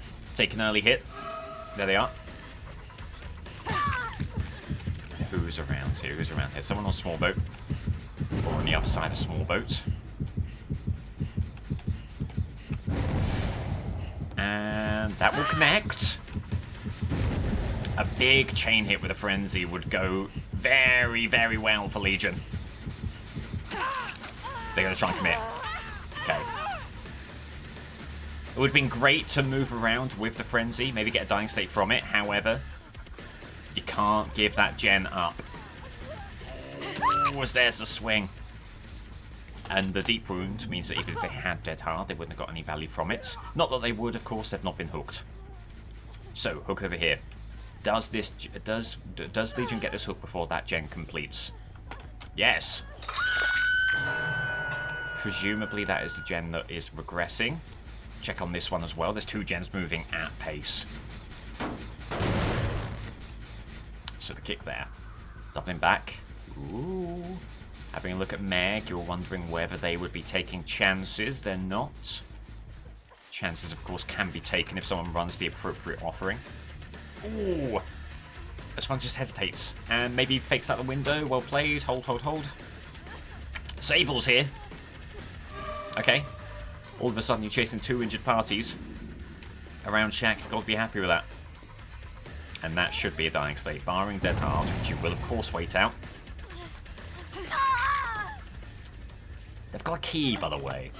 Bear that in mind. Remember, this is a game in which the 12 hook stages are very important. Someone with a key could be ruinous if it comes down to a hatch gate situation, so got to be careful. There's a hook. Right. Meg has been unhooked and healed immediately, so it stands to reason that there are continued heals going on under this hook. Gonna go and have a look, and indeed that is the case, and there's the hit on Meg. Injury there. Moving over to Lara, looking for another frenzy hit, gets it. And now Fung, moving in. Someone gets the unhook! This is huge. Because you can get the hit on Sable, and then go after anyone else. For the dying state hit. Oh, I should have stayed on Sable. Should have stayed on Sable. What's the Legion doing?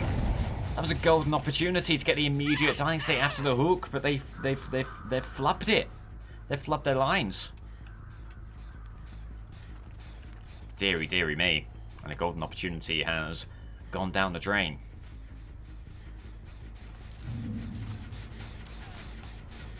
Injured party. Somewhere, but they've gone. Okay, they're going to Shack. And fake out the window. Could be a Volt on here. Oof. Gotta be a Volt. No, well played. Oh dear, oh dear, oh dear. And this is such a different game state if Legion takes that dying state hit. Oh. Wow. And Lara flees the scene, and why not? Why not? They've done amazingly. They do this just for intel, get them to drop the pallet. They do. Oh, they're already deep wounded. Things are going from bad to worse for Legion. Never mind all these lofty playoff considerations. They might not even be able to get a point out of this.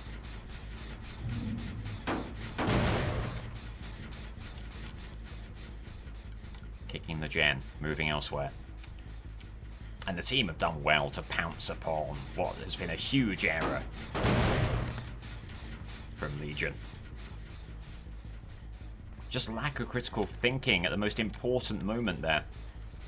That dying state hit on Sable, it would have gone through regardless of off the hook. Endurance, because they were already deep wounded. But just losing sight of that. Injury there. Just losing. Losing the team in the meantime. Fogval here. Running through the pallet. Has one here. Oh, the wall way too long for a lunge around. Although Meg, moving through to a different pallet entirely, should have stayed with what they had. Not entirely sure who has this last pain res token. That's Meg, it is not. There's Discordance, okay.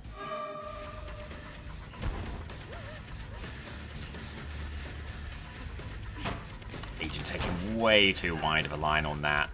Lithe as well. And into a pallet, of course.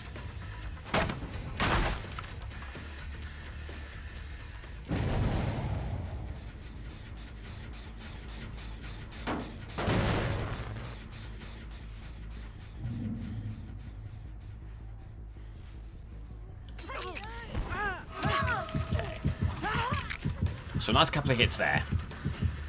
And you feel like if you are going to bring this game back, it will be courtesy of this kind of frenzy situation. That's working out well. Over to Lara. Hit here. Very important. Okay. And then to Fung, and there is a dying state. Okay.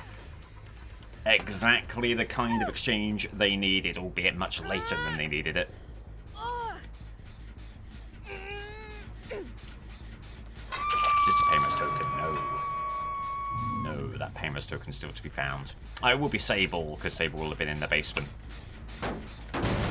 Getting that regressing. There's also been movement up here, being pressured on every one of these final 3 gens. Got no time to consider, no time to slow down. Fogval is out there for some reason. That means that Meg's nearby. Hold on just a moment. Because if you can hear Meg through the fog, that could be good. There they are. Has a poorly managed Fogval play sent this in Legion's direction? As they throw the pallet, they run around it. Vault here. It will be. Oh, they vault back. They vault back.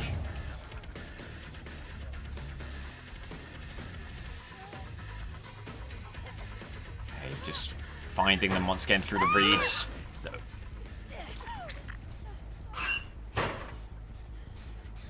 Okay, it's fine.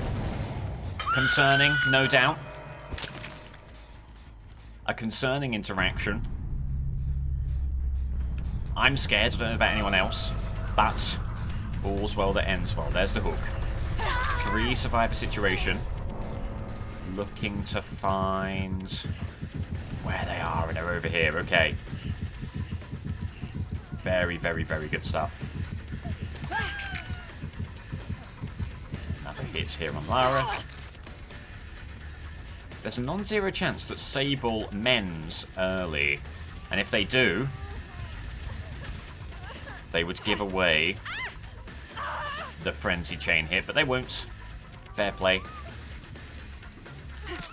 Finds Fun, gets the dying state, makes it a 2 survivor game. Remember, Sable has that key, and is therefore in a rather powerful endgame spot, so maybe a priority target for Legion right here.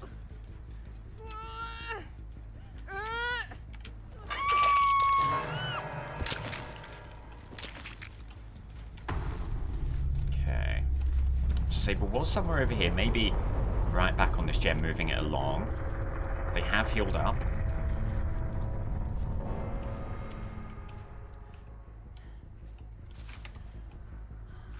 By the way, I was commentating as if it was a 1-gen game. It clearly isn't. Still 2 gens left. So a pretty sizable buffer. If Legion, they can feel very comfortable about this one, as this might be Sable here. Will be the uninjured party. No, it isn't. It's Lara. Ooh. Unideal. Unideal, to be honest with you. Again, the key is something you fear.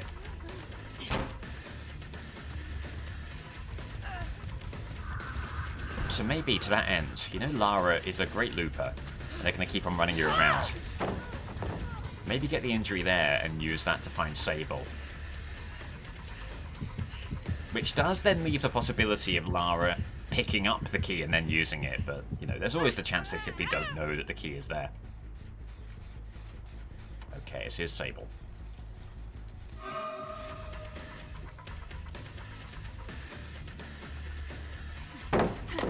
Okay, well played, dropping the pallet. Get a frenzy out there for a nice, easy injury. And this will connect. And just keep them on basement, it's that simple. Oh, and they just hesitate. Medium vault back through the window, that won't get it done. Additionally, you could certainly go basement here.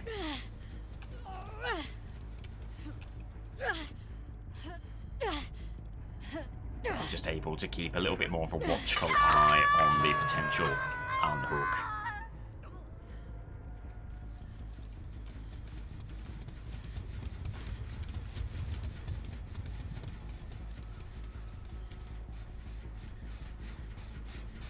Bit of movement here, not too much. This will have been what Sable was working on.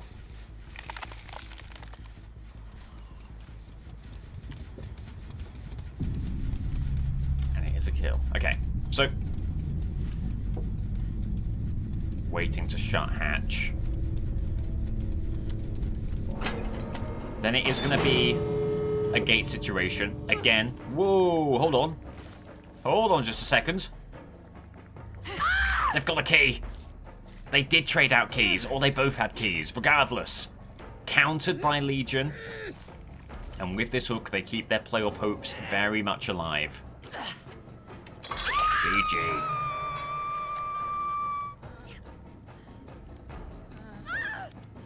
GG. So, as long as Plague gets fewer than 12 hook stages, as long as Plague does not get the 4K and spoil Legion's chances, Legion has a shot.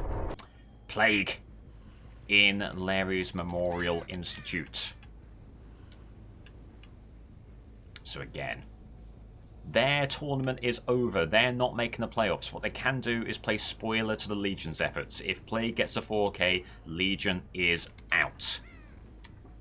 And that's not a good start. Legion camp already cheering at that little blunder. Where on earth did they go? Happening a lot in this tournament across a great deal of killers. It's as if one incompetent thread combines them all. A lot of killers losing sight of survivors out in the open. Scratch marks begin, scratch marks end, no survivor to be seen. Rough start. Rough start now.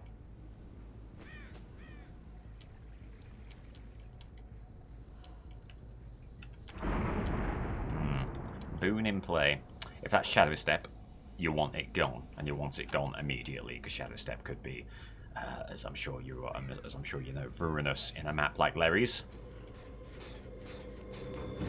There it goes. Was it Shadow Step? Yeah, must have been. Ooh. Get the gen infected, turn the corner.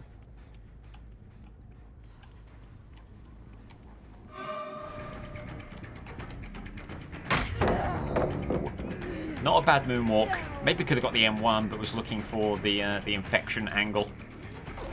Didn't quite find it, and that doesn't find its target either. Super goes for the immediate vault, and lithe to get away. Oof. Makes a long chase even longer.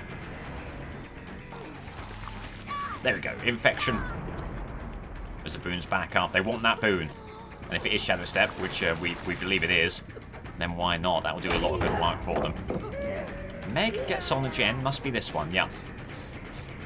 You can tell because of the infection. It says the injury on Sable, and denying the window. Good stuff, okay. Needed that. Needed that, did Plague. That was a rough opening. Bad early patrols, looking like a pretty nasty chase, but then took an unexpected line, cut Sable off, and got the hook. And got Paymers out there, very important. So, boon stuffed once more. Meg out there. The injured party. Would be great if you could find them. Probably not yet time for Corrupt Purge. Still a couple of parties uninfected. You want to spread out the infection a little bit more.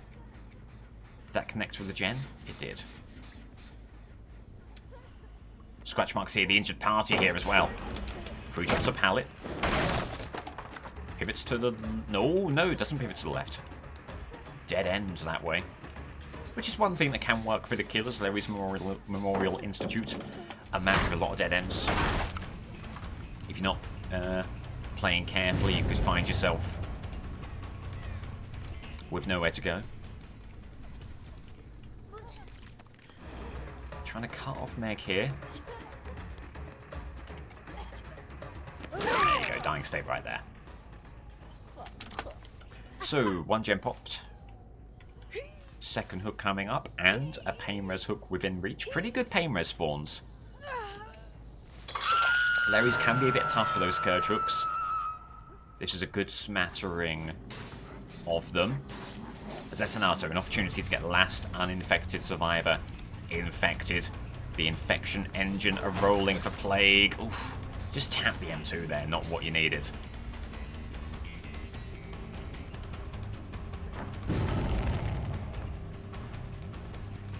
Big opportunity here.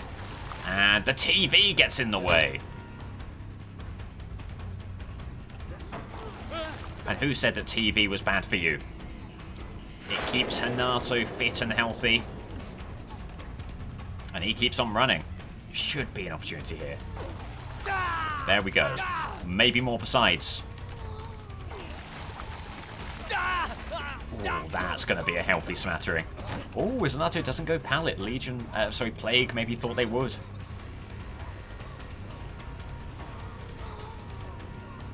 They can't be too far away from infection here. Not after how much they took on that little interaction.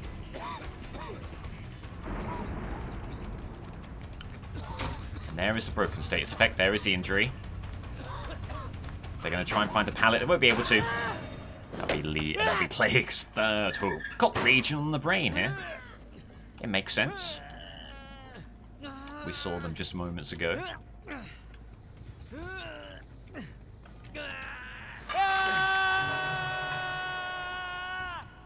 Right, now could be time to get those corrupt purges in action. Ooh. Stumbling upon Sable here.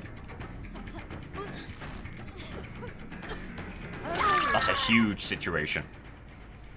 That is absolutely massive for Plague there. Had no notion of getting an M1 dying state, was just on her way to the next fountain. Very fortunate. Don't need to worry about pain res here, just get the nearest hook. Still get the fountain here. Because if you can find Yunjin, as the boon is right here, if you can find Yunjin, suddenly you're in the money. And why not? Why not head back to the hook in a situation like this? Legion fans beginning to sweat now. Injury there. If they can close down this chase, get another dying state, it could be looking very grim indeed. Infectious Fright. Oh, a bit of slugging here. She really is pulling out all the stops. See someone going in for the save. Do they get it? Yes. But it'll be a trade and an endurance hit. Not too bad for Plague. Not too bad at all. Can you go back and get the other slug, get a couple of hooks out of this? You could think about pain res, but maybe not too important. It's your party, okay. Not going to be moving over there. Going to instead go back to this dying state survivor in this room, who was by the locker, has crawled away, but where? No noises to speak of.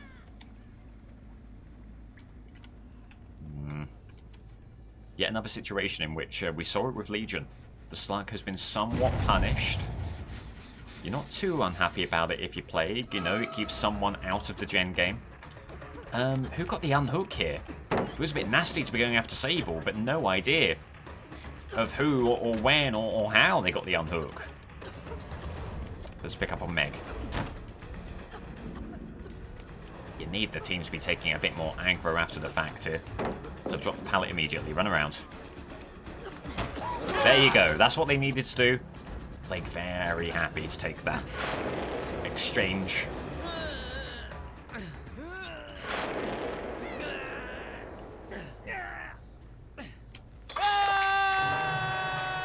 Second hook.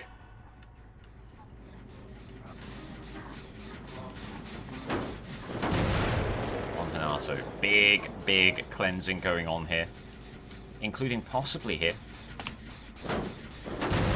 And there's little bits of incremental progress on a few gens. That's concerning. If you Plague, you've got a good stranglehold on the game right now, but with 1 or 2 gens popping in quick succession, things could very easily turn. So they go for the unhook. Oh, they just delayed. They just delayed there. And now the pressure's really on. Whoever was previously on a gen or on a fountain now needs to pivot and go in for the unhook almost immediately. Another kick here. There is the unhook. Meg gets it. Again, they're just not taking the aggro that they really should be. And there's plot twist. And barring DS, that'll be all she wrote. Oh dear. kind of unsafe unhooks happening. 3 survivors left. Still 3 gens left. The one saving grace for Legion, and for the Legion team. Not only that gen popping, which is pretty good, it's Larry's. There is no killer shack. There is no notion of where that hatch is going to spawn. If hatch spawns in an unfortunate place of plague, it could keep Legion's hopes alive.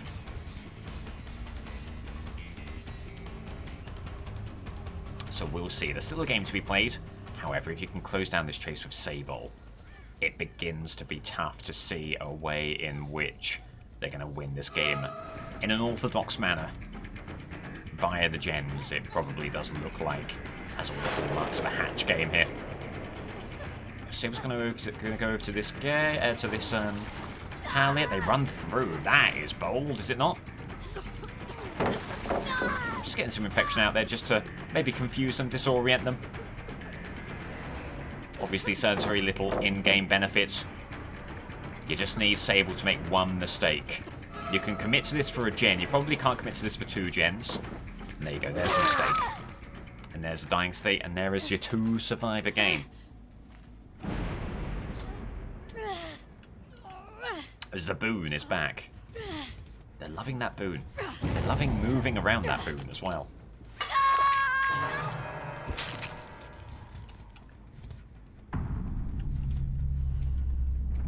Well, well, well. It looks very likely that there will be a hatch situation of some kind.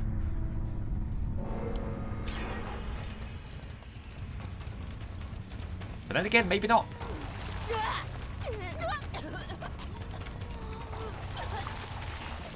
This is unorthodox.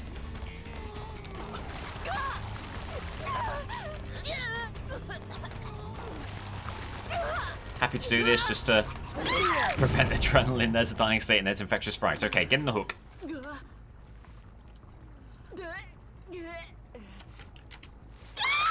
Maybe if you're Myers or Pig, you'd love to see Plague slugging for the 4K there. They're not going to. These killers have not been doing that.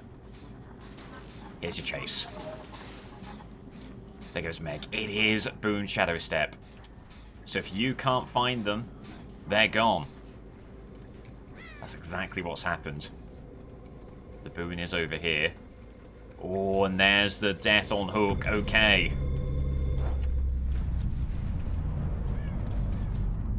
That is very rough. And now, for for Legion's continued participation in the tournament, it's a hatch game. Oh my god, and they find it immediately! So Legion lives another day. But interesting.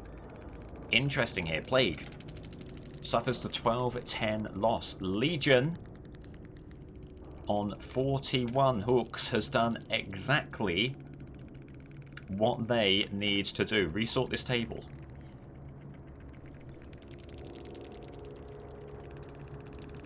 By points and by hooks. Legion is now in 2nd place as we look at the seeding table here. Unknown is the higher seeded killer than Legion. So Unknown breaks that tiebreaker. Legion is in 2nd. They've done all they can. Now we look to Pig versus Myers, or more accurately Myers first versus Pig, who plays 2nd. If Pig wins, Legion is eliminated. Pig takes top spot. Unknown will be through as runner-up. If Myers wins, and Myers gets 9 hooks, Myers will also be on 7 hooks, will also be on 41 hooks total. And where is Myers? Myers has the seeding advantage over Legion. So a 9 hook win for Michael, and Michael is through. Obviously a 10 hook win, 11 hook win, 12 hook win. Myers is also through. An 8 hook victory for Myers would not be enough. Legion would qualify. If Pig and Myers draw, if they tie, Legion is also through on the superior number of points. So, big matchup here. 1 of 3 killers can qualify. Will it be Legion, Pig, or Myers? We'll see. Michael Myers in Red Forest. Lots of playoff implications here. All Michael Myers needs to do is get the best possible game he can. With this new playstyle, the change midway through the tournament. Confusing, for sure. Maya's had his core identity changed, but has handled it well and finds himself in a situation where, with a good game, he has a very real chance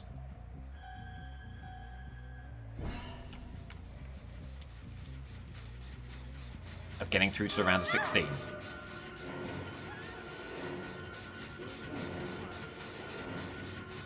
He goes for Evil Incarnate mode, the dash attack. Well played, but of course, the strike in Evil Incarnate can break pallets, so pretty good for Michael there. Oh, got a bit too ambitious. A bit too ambitious with the strike.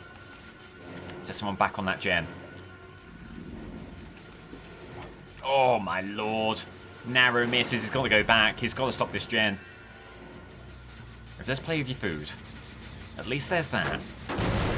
So a little bit of haste in Evil Incarnate mode. However, it looks like the phase is going to pass entirely without a single hook status claim. That's tough. Good early stalk. But nothing really to show for it. And there goes Blast Mine. The muffled sound of a Maya's stun, not what he wants to hear.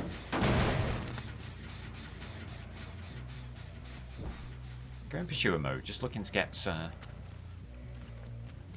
an injury out there at least, and that's a swing and a miss. That loses a play with food stack. That is nasty, nasty stuff for Michael. Goes back to Stalk, needs Evil Incarnate mode.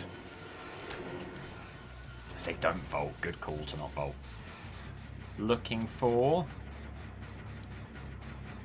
that Slaughtering Strike again. Kicks the gen. One gen pops. Could this be the game from hell that Miles was looking to avoid? Possibly. Evil Incarnate mode nearby, near at hand. There it is. They're going for the Z wall. They're going for the Z wall. They're earnestly and sincerely going for the Z wall. Bamboozle the Z wall. Well played. Good stuff from Mikey, not getting faked out on the pallet.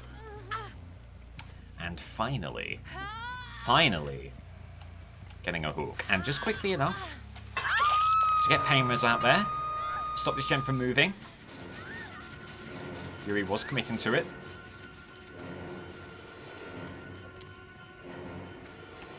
And they'll get the window, unfortunately.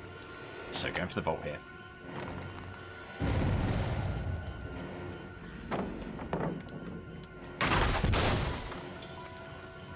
Okay.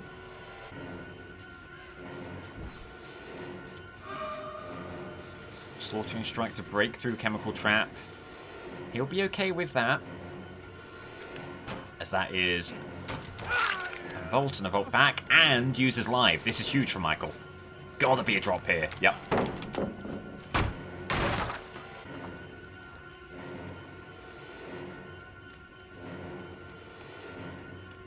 Very good situation for him. The only thing here, taking this chase, not the best. Oh my lord, medium Volt gets the goods. Jake Naughty knows what he's done. Ah, but got too cocky. Bamboozle.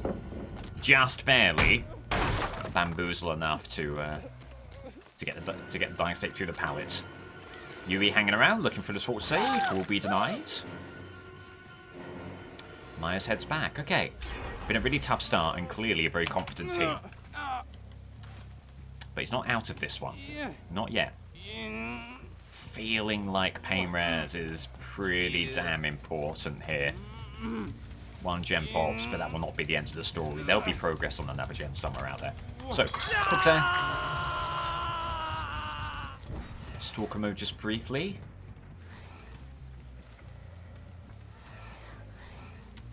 Seeing if he can find anyone. Someone up on the top, on balcony.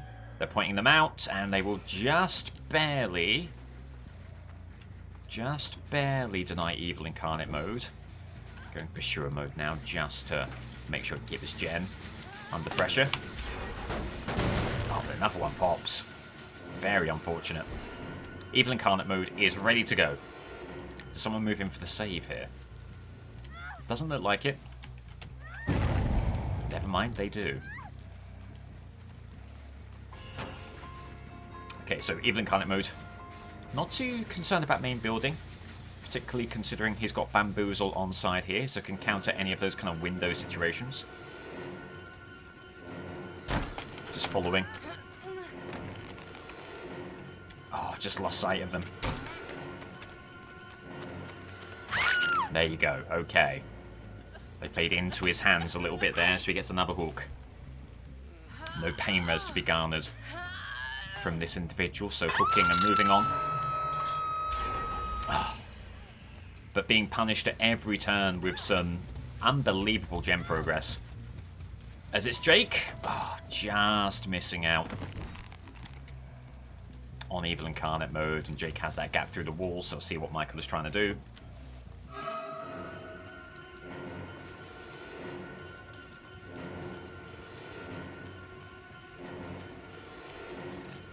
Looking for the injury here. Gets it. Someone moving in for the save. So, going Stalker mode and then trying to garner some stacks off the unhook could be good, or indeed being undetectable. Putting some pressure on here.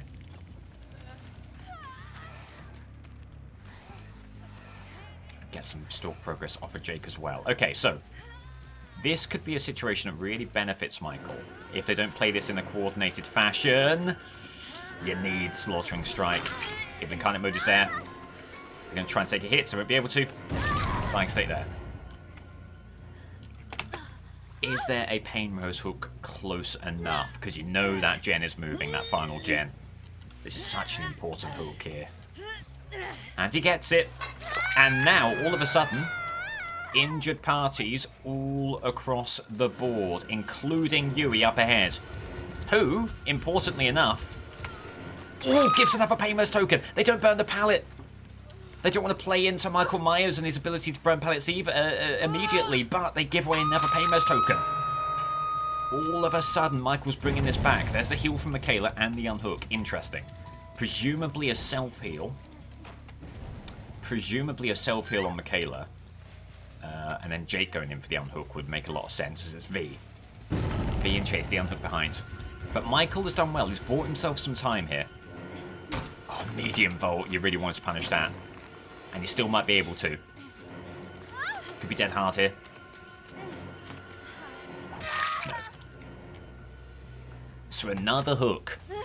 All the while putting himself in more and more of a winning situation here. It's been such an important few minutes for Michael.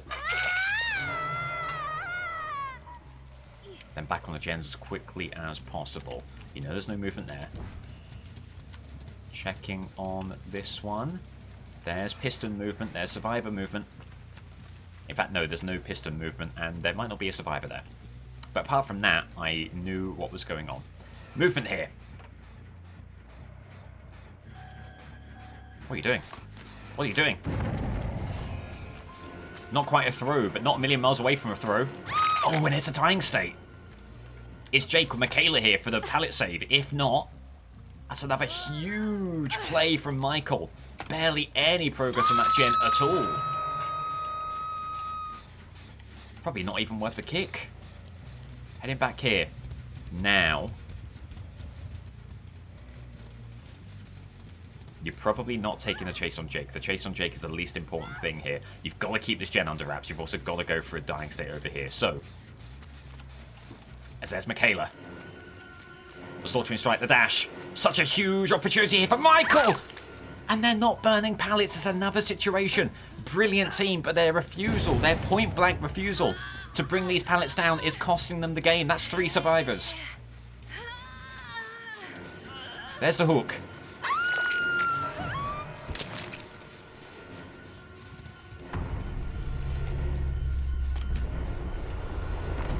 As V in Shack. Michael, give himself a speed boost. Going into pursuer mode. Playing this conventionally. Keeping in the game. Just needed a bit of hesitation there. And kind of got it. Into a locker. It'll be a 2 survivor situation. Outrageous stuff from Michael. Gets that 9th hook as well. That 9th hook is very important. This means that should Michael win with 9 hooks, he will leapfrog Legion. So now Legion is hoping point blank for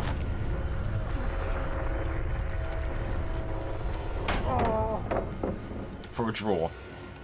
It's that simple for Legion. Needs a tie now. Michael cannot win this if Legion is to qualify. Jake gets the blast mine, goes for the blind after the fact. Volts, and that'll be an injury there. All the while, Yui may well be moving that gen. Did you briefly hear the noise of a gen being moved? Possibly, possibly. Keeping on Jake. Oof, the stutter there, nasty. Oh, but Jake takes a poor line. Dead hard? No. Hook here for Jake. Needs to find a way back to Yui. Needs to find a way of securing the 12 hooks. Michael Myers is doing everything right now. As there goes the gen. Okay. Might not be too worried about that. If anything, you're probably delighted to have the intel on where Yui is. Now, what they might be thinking about is a way of making it all the way back to hatch, vaulting the window. They will surely know as well as anyone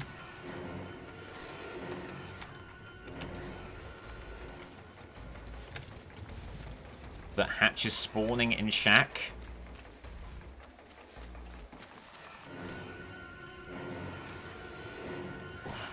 And again, the refusal to burn pallets. Playing into Michael's hands just a little bit. Just needs Evil Incarnate mode here, and he'll get it. Gets it out there.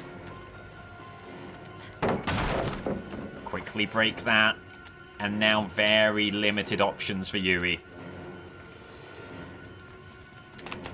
Vaulting with Bamboozle, doubling back. You want to keep Yui ahead of you. Crucially, Michael wants to keep himself between Yui and that hatch. And he's in a pretty ideal position. Right here, just moving them further and further away from hatch, from shack. Good stun from them. Gonna go for the blind, it won't make it happen.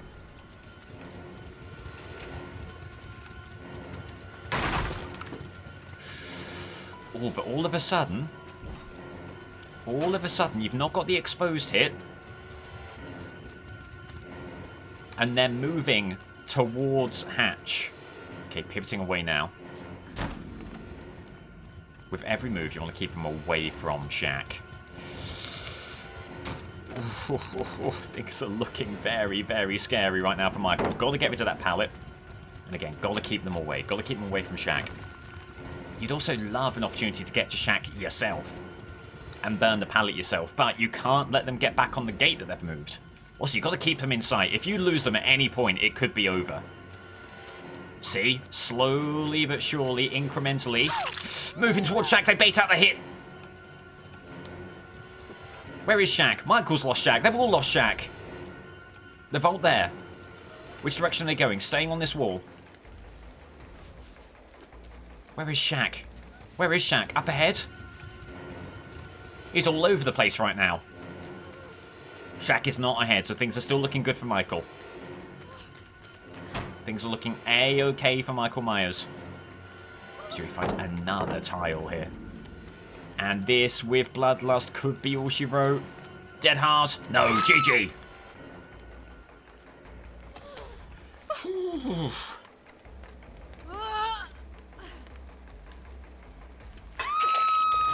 Right, so Michael Myers gets the 4K, the 12 hook stages.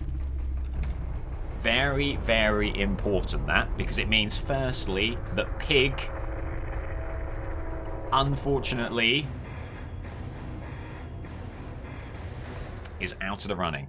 The best Pig could do is get a tie. 1 point would put her on 6 points total. That would not be enough to leapfrog Legion. So now, it's very simple. If Pig can get the 4K, she would deny Myers a spot in the playoffs. Legion would go through. Anything less than a 4K for Pig, and Myers would win and be through to the round of 16. Okay, Pig, Glenval. Will it be Michael Myers in the playoffs, or will it be Legion in the playoffs? A 4K for Pig will mean that Legion goes through. Anything less, and it is Michael in the playoffs. Big, big matchup here.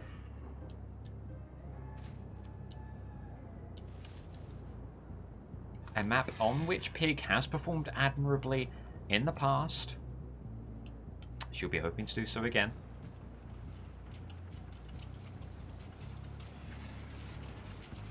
So is gem movement. Could it be a grab? Could there be a grab? No. Unfortunate. No grab there. It'll be an early chase with Kate. Oh, as Ada takes a hit. Okay, Ada just running perpendicular to the chase there. Yeah, do you know what? Why not pivot? You might get an early shack pallet out of it. You definitely will. You definitely will, as Ada was looking behind them. Ran into the barrel. Just feel like there could be a good chase on here, if that's anything to go by. There's gem movement up there. Tempted to go after them, but need to keep sight of the injured party. They've got lucky break, by the way. Good to know. And very, very good to keep them in sight. So there's gem movement downstairs. So they'll get the window again. Pivoting left. Vaulting here, presumably. Yep. And go for the window. And that should be all she wrote. Yes, indeed. Okay, did pretty well to keep on them in spite of lucky break. Especially around Saloon. Hat on head, trying to push them away from this gen. Get Ruin out there. As there goes Ruin, actually. That's unfortunate.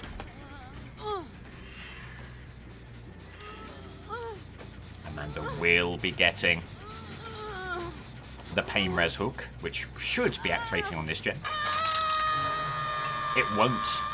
It won't. That means there's another even scarier gen somewhere out there. That's concerning. Just thought that they were taking a bit of a wide line. Pig swinging through and does get the injury. With Shack pallet gone, you can kick the door and make Shack very, very scary. As there is movement upstairs here. Get them to burn that pallet. They do not. Good respect of the pallet. And they get the gen. Unfortunate for Pig. As they just hold up, and that will not be an injury, but they might burn immediately here. They don't. Well played. Show that, then move around. Good play from V. At the very least, there is an active trap in the game, but this is not the start that Pig would have liked. Never was able to kick that gen, so of course, as soon as we mention it, it pops. And again, over to Saloon. Not a lot that Pig's been able to do here. Hasn't kicked in the door. Ooh, but we'll be able to here. They take the left-hand line, which is a strange line to take when the door has not yet been kicked. Ugh. Pig trying to preempt that move, but just gets caught on the balcony, and that will push them back. And now, as is customary on Saloon, they'll get back to the window again. Then they'll need to think about something else to do. They might go downstairs here. They do not. Window's gone. So they've got to do something else now, and they pivot. Oh, they almost fall into basement. That would have been great for Pig. Okay, trying to zone them. Keep them on the corner. So they get to this pallet. Bloodlust should deny them. That is absolutely outrageous. The fact that they didn't burn the pallet. Someone's here for Fog Vial. Okay. A really, really good chase from V. Then along comes Hattie and says, no, none of that. Look at this Fog Vial. And of course, Pig will go after them. Right.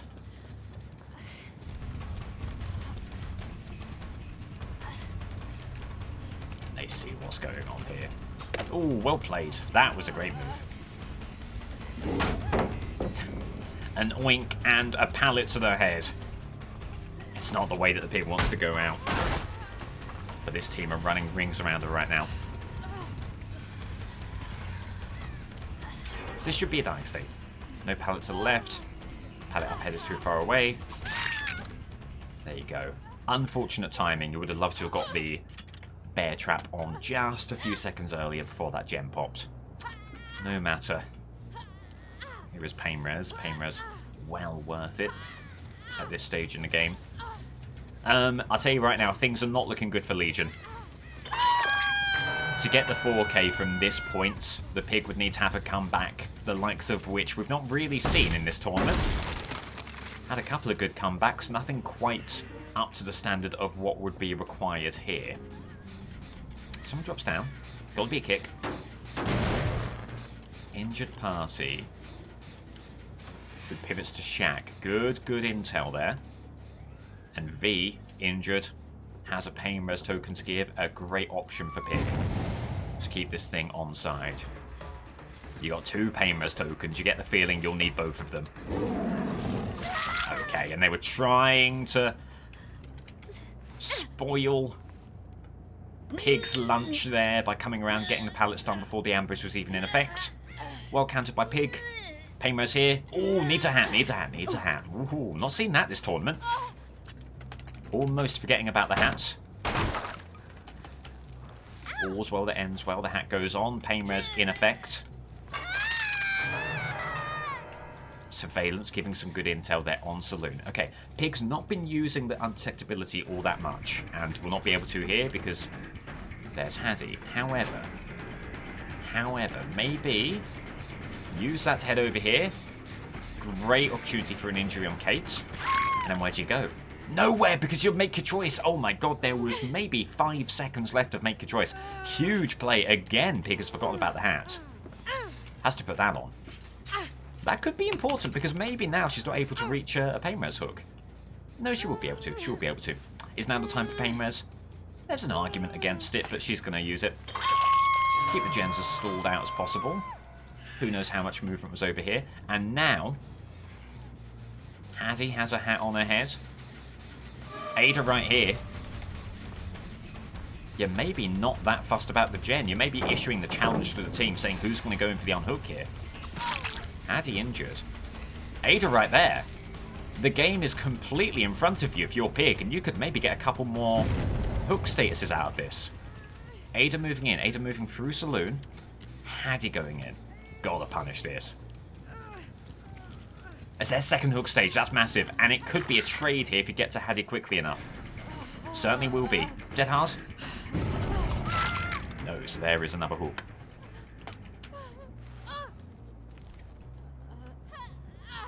And even should that gen pop, you'll just have 3 people with active hats.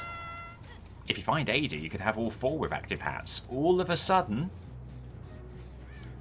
Myers and the Myers team are beginning to sweat, and a glimmer of hope for Legion here. Pig is pulling it back. There's the unhook. Big gen movement over here. Is this Ada still working on it? No.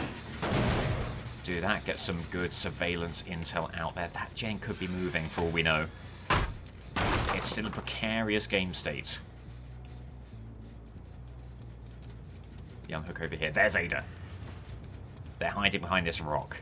They're not hiding very well. Never mind, they're hiding brilliantly. Where did they go? Note to self. Don't do the back chat unless you're sure that you've counted them. No idea how they've done that. That's actually incredible. Gotta go elsewhere. There's Haddy, who's removed her hat now. Did Ada get all the way over here? No. This is V going for the gem, which is very interesting. Oh, they've done well. Oh, hang on, hang on.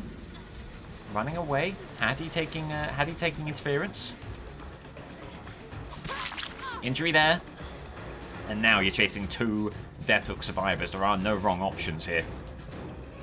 Oh, they're going to get back up to Saloon, which is very irritating. As Kate may well be up here, you know. You heard the trap station laughing along. Dropping down. No bounce landing. Dying state there. Barring some kind of save. It's a 3 survivor situation at a very important time. Are they able to get that gen? Is there someone working on it right now?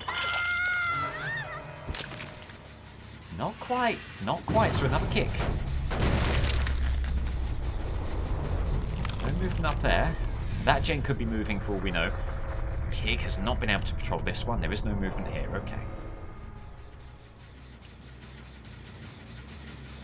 Things are incredibly tense here. This could really go in any direction. If there is a hefty helping of movement on this gen, and there is some, if they get that, they then have a 99 gen nearest damn it back there. That might makes a lot of sense.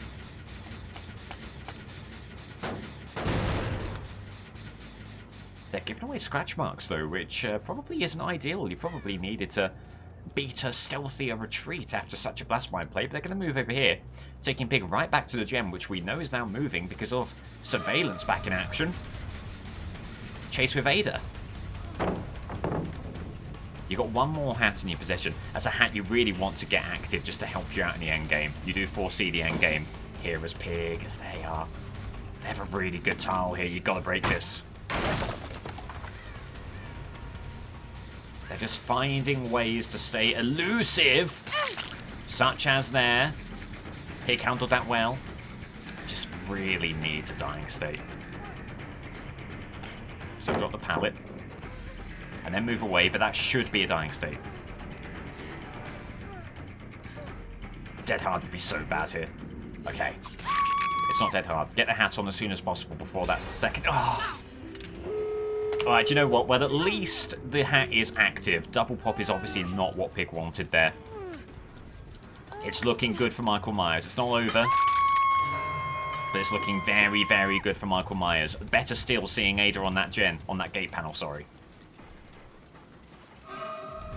Sorry, worse still for Michael Myers. There is a glimmer of hope for Legion and for Pig in seeing Ada there. They're going to go in for the unhook. Injury there. Hat for Kate. Kate cannot leave via the gate.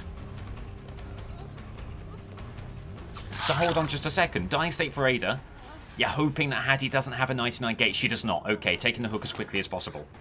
Then trying to find Hattie. You're praying for altruism from Hattie. One light over here. Two lights over here. And this is game right now. This is Myers or Legion in the playoffs. If they get the gate open for the injury, it's all over. It is all over. Unless they, for some reason, go in for the save. But it's very unlikely. Pig is going to try her level best to keep Hattie in the trial. But it just seems so unlikely. It just seems so unlikely they'll have any notion of doing anything other than securing their escape. But maybe with an undetectable play here, Pig can catch them out. They're just staying on the line. They're just staying on the line.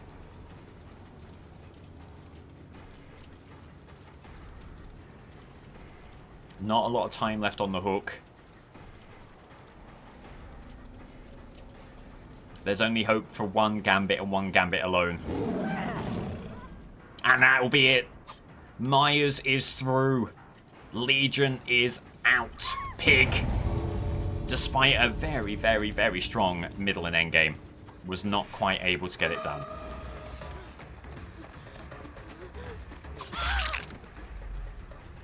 And that'll presumably be a 2K.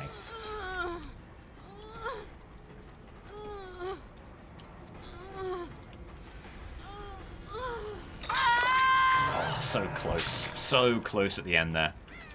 Made it interesting all the way through. Okay, so with 10 hook stages, Pig loses out to Michael Myers. Pair of identical score lines in Group C. So Myers is through, and not only that, through in first place.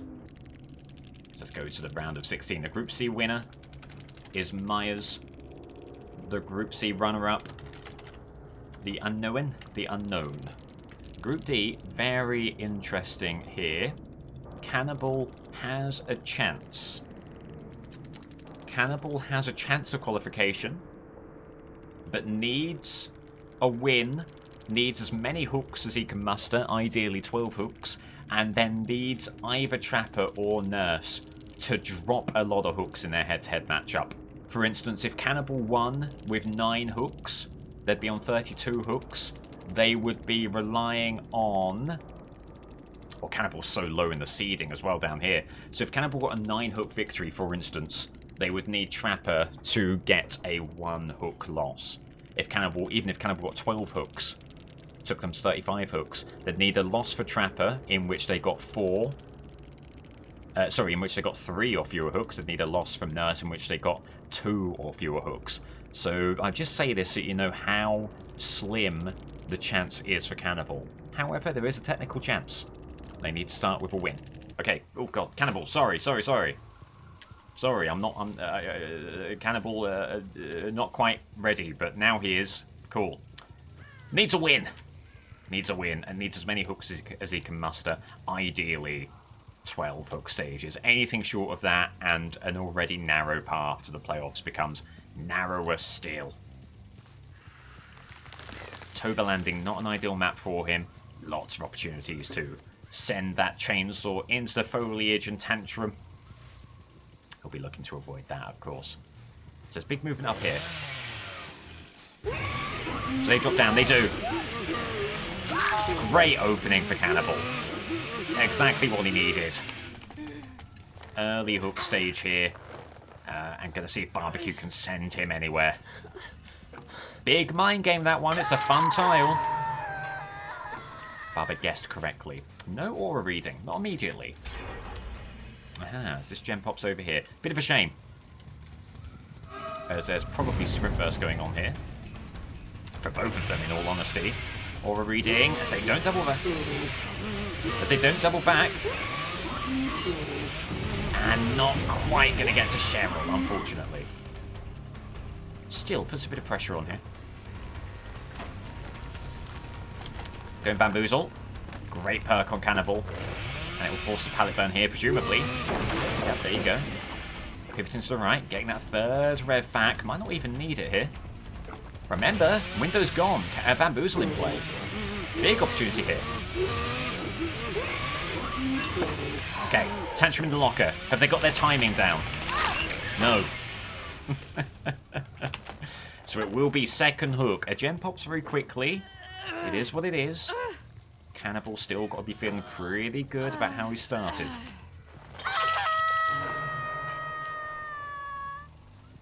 And Zarina was somewhere around there. Aura reading on the gen over here. That may well be Meg. It is Meg. Sprint burst gamer. Trying to elicit that. They'll run through.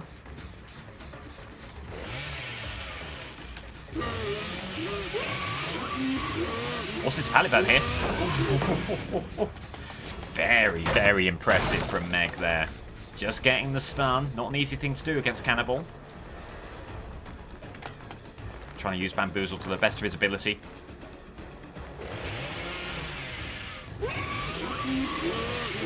May have started the rev too early here. Oh, I just lost sight of Meg around the small tile. It's what we were talking about. It's what we were talking about with Toba landing lots to put your chainsaw into. And he's fallen foul of that there. Do they immediately drop down? It's Arella, who was mind-gamed earlier. And then you do the other mind game and it works perfectly. Okay, good stuff. So needed a quick turnaround after an unfortunate chase with Meg. Gets it there. But another gem pops. This is a tough, tough game for Barber. Not finding ways to be on those most pivotal gens. And they are flying around him. Still regressing there. Saw that healing was going on over here. There's the unhook on Arella. And Zarina gets away with Sprint Burst.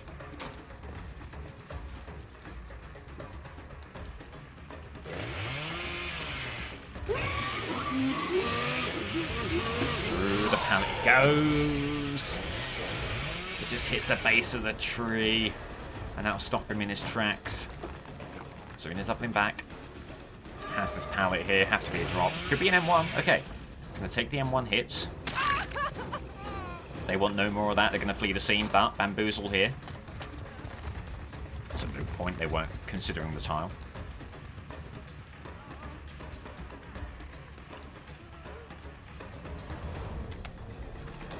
Ooh. And that may well force the pallet burn. Oh, good fake out of the window from Zarina. Just beating Bubba. All ends up there. They don't vault. Bamboozle. Should be a pallet burn. It won't be. They must have forgot about Bamboozle, because there's no way they're making it back to the pallet, is there? No chance. It was a bit closer than we would have liked to have imagined, but nonetheless. Dying state and a hook. No basement there is a damn shame. And another gem pops. There's just been no margin for error here for Cannibal. One of those games where you need to play perfectly if you're going to keep this game on side. Look at this! Last gen's already 80. Thank you, lucky stars, for Pop Goes the Weasel, but it may still all be over.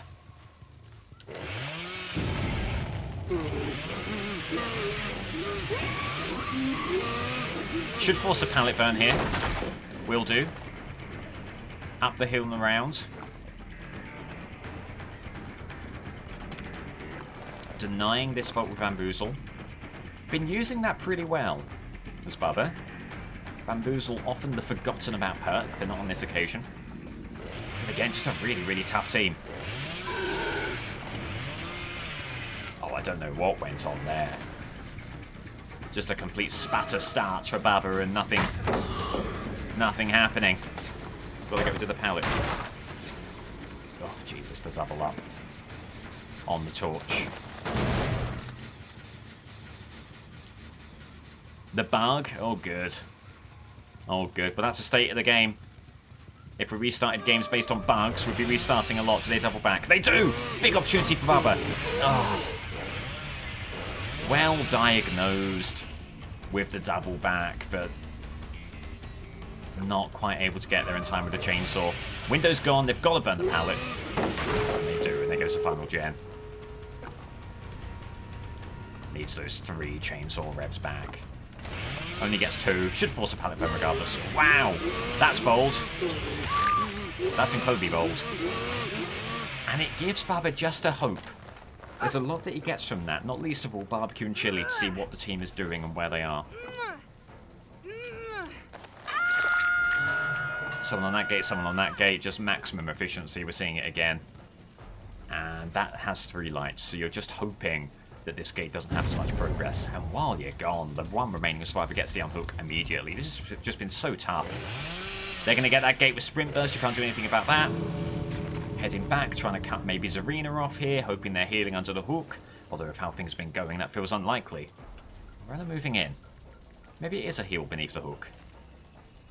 It isn't. They've gone somewhere. You might feel that upstairs is safe against Bubba.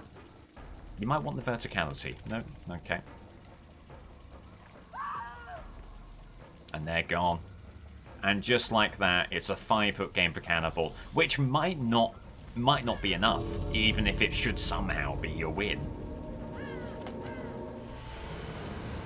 We'll double check the standings, but I feel like he might be eliminated there.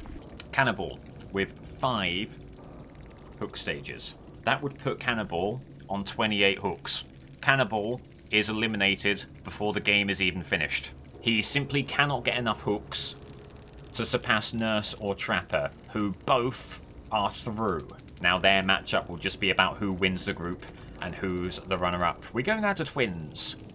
Twins. So, a game now with no playoff implications. Cannibal is out. The Twins would like to end their campaign with a win. They've not been too bad. This has not been a Knight or Executioner level campaign from them. They've had some good plays, but just haven't had the power level in what's been a pretty strong group.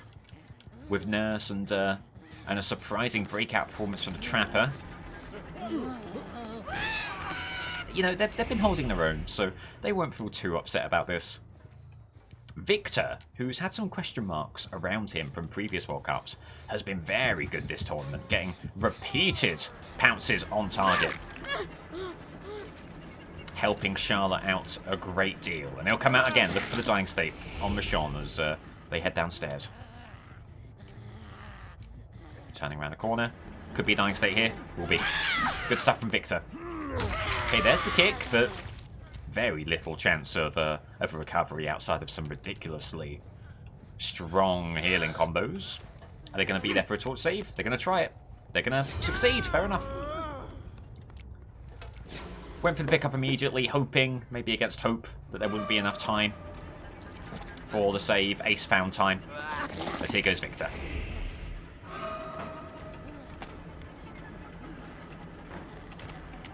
Did Victor try and vault the window there? Nope. And no one can prove it. Hoping there was a bit of hesitation on the pallet there. And that Victor could find a way through, but no joy. And now Ace has put the twins in a very tough position now. Denying the hook, taking a chase, smashing Old Man Victor. Old Man Victor. Very unfortunate. As there's Michonne, another dying state. Put Victor in a position to... Hold on. Okay, Dwight there. Ace there. Now you can stop them before they even have a shot at the save. Looking away. No angle here.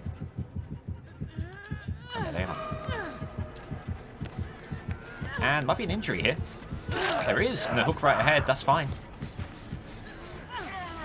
No issues there. Should still be the hook. Ace is not going to ambiently deny another one. Right. And after all that hubbub and hullabaloo, Twin's not in a bad spot. A Genho spot, of course, but there are a couple of injuries. There's a hook right there. Dwight burns the pallet, but not the most impactful of pallet stuns. Victor's right back out on them. Looking for another dying state here. Victor's been remarkably efficient and has another shot right now. There you go. Sending Dwight down the vat. And down goes Charlotte. Very good stuff. Wastes a coup de grace token. Probably not the most impactful play there, but still. Reasons to be cheerful. As this will be an attempt at the pallet save. However, you're going to stop Ace in his tracks. Michonne is here, but is visible through the small table. Injury there. As Ace is crawling over. Okay, Charlotte collecting a bit of a collection of survivors now. You know that Michonne's going to go for a CJ tech. You know they're going to go for a CJ. Start the blind. Okay.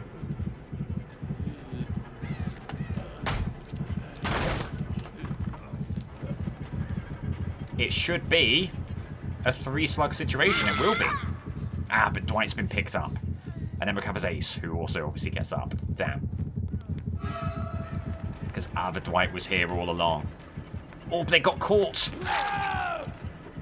They got caught on the meat, on the produce, in the freezer.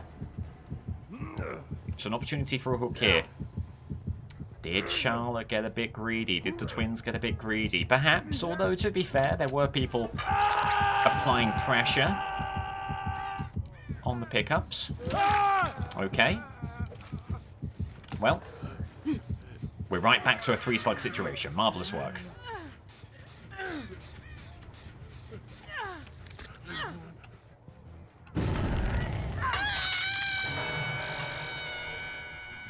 There's the unhook. Downstairs. As Ace makes one of the more audacious torch save attempts I've ever seen. Okay. Okay. Nice. 4th time's a charm, as I always say, and that will still be a hook. Could be DS here. But if it is DS and they go for the save, then it will be a dying state nonetheless. I don't think that was how they drew that up, to be perfectly honest with you. You know that Ace is going to want to have a chance at the CJ. Around the other side. Unhook here. Endurance hit on Dwight. Anyone want a CJ? CJ? CJ Twins is offering one CJ. It's the best dead hard of all time. Dying state there. And time to pick up Michonne. Confident that you have moved the survivors away from the hook. So, 3 survivor game. Ace going on 2nd hook stage here, and this will be the win for the twins. I have to say, well-earned win for the twins. We always say you can only play against the opposition that's in front of you. And they've made it a fun game, in fairness to them. Time for Victor. Hello. Unfortunate. They consider that a win and more power to them. Hit through endurance. Charlotte in action. Get the pallet drop. Now you know they want a hole. You know that they want to put you in a hole. Here's the thing they're not going to, because you do this.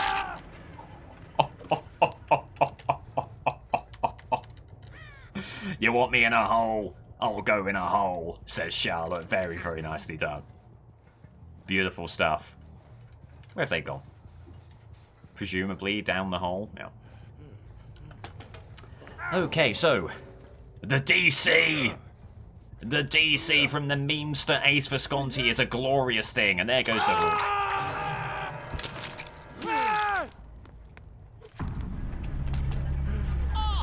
And another hook right here. And then the chase is right in front of you. Going back here. Dwight not wiggling. Maybe move left and right to make it seem like Dwight is wiggling and that their hits will have value. Nice. Good little fake out from Twins there. And now it's time for Victor, who's been so good all tournament long. Can he get one final ceremonial dying state for the Twins over the hole? Not quite. Not quite. It would have been great. Okay. Keeping on him. Over the pallet. Beautiful stuff. Go on, Victor. Give us a wave. Nice. And there is the abandon. What a game for Twins. What a fun game. The benchmark of 5 hooks, and they have surpassed it easily and with aplomb. Should be the 12 hook statuses here. Okay.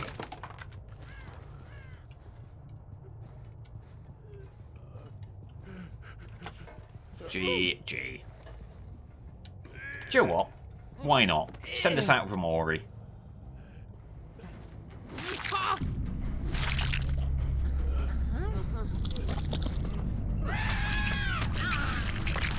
Go on, Vic. Top work. So Twins can leave the tournament with their head held high. They have had, by their standards and by standards of previous tournaments, a pretty good showing in the group stages. Now, we go to Nurse versus Trapper. This will be the final matchup of this stream. Very important matchup here. And both of these killers are through to round 16. But one is to be the winner, one is to be the runner-up. If it's a tie, Nurse will win on the greater hook differential. With all that said and done, Nurse versus Trapper. Here we go. Right, Nurse in Wreckers. It's a pretty important matchup, this, you know. Theoretically, if you win the group, you'll go against a runner-up, and that should be, with all else even, a slightly easier matchup. So, reasons to be performing at full capacity here, wanting the win. Oh, Jesus Christ. My God. She scared me with that one. Must have been holding down on M2 or something like that. Okay. Oof. Going on the early patrol. Ah, and spying a survivor up ahead. So, chase begins. Just misses the mark with that blink. Ah, didn't blink enough there. Maybe hoping that they would vault into her. Ooh, but you give away a free hit, and the one thing you can't do against Nurse is give away a free hit like that. Because then you have the blinks and you have very little way of denying the hit thereafter. Does it look like a bit of a daft server? Possibly. I'm seeing latency for Jake, I'm seeing latency for Michonne. I think I saw latency for Adam briefly. Check on the pings. Some high pings. Something to keep an eye on there for sure. If the server isn't fit to function, the board will take a view and may render the game null and void, as there is Michonne up on the hill, dropping down.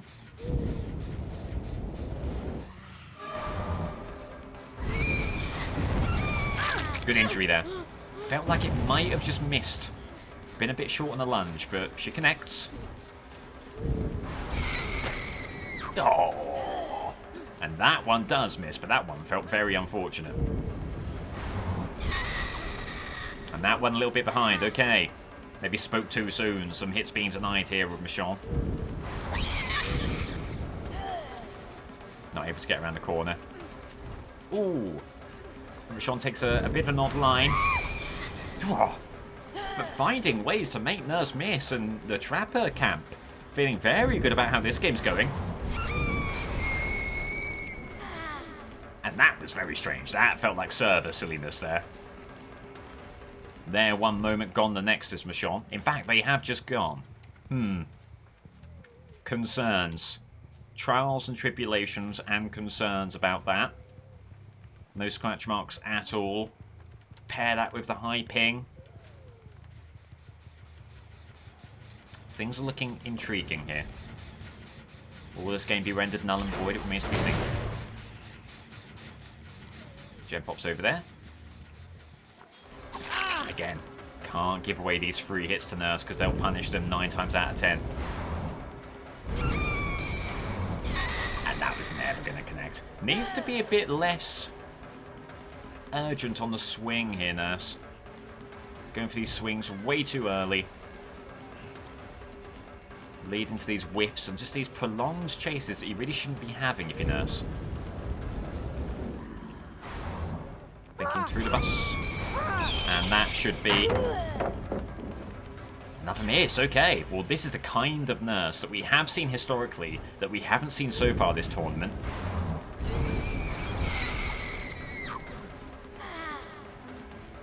I'm calling nonsense here, I really am. I'm sorry.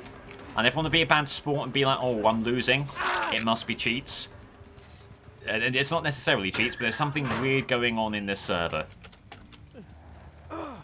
Gonna keep with it for now. There's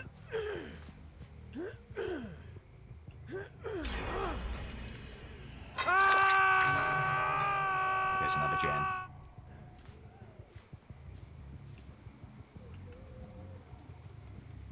There's a Nurse bug with second blinks. You're kidding. Say it ain't so. We'll stick with it for now. There is still a game to be played here, and there is still some hooks to be accrued.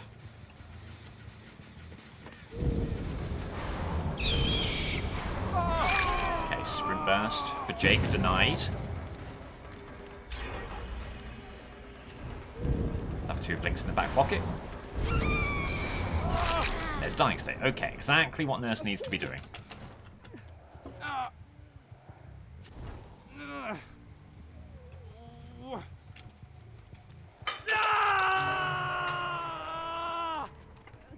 Right, 1 gen game just like that. She does have a Pop Goes a Weasel use on cooldown right here.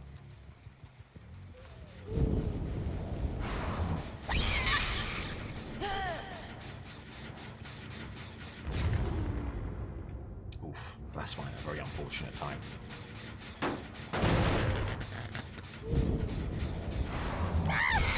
Okay. Making good use of their hide there. 2 blinks in the back pocket. I think Michonne's just very good at avoiding the hits, and pair that with a server that's, you know, not tip-top. It makes for some very unfortunate interactions. Nice. There you go, not unbeatable. And I am hearing, by the way, the game will count regardless of what happens. Bit of an unfortunate break for Nurse. They've just got to buck their ideas up and get as many hooks as possible.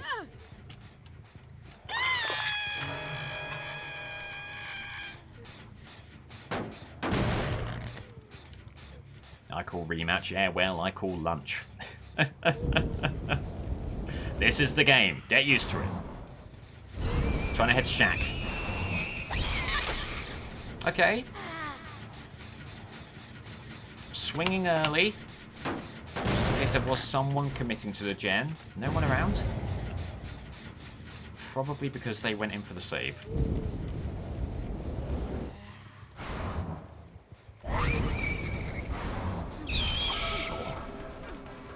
If they had held onto the heel just a little bit longer,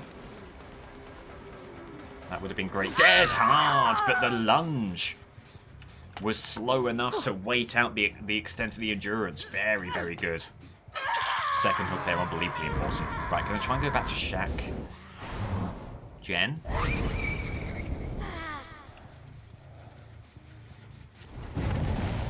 There's an immediate unhook. Never blast mine. They're getting plenty of those connecting. Massive. absolutely huge. Oh my god, very fortunate there for Nurse. Incredibly fortunate.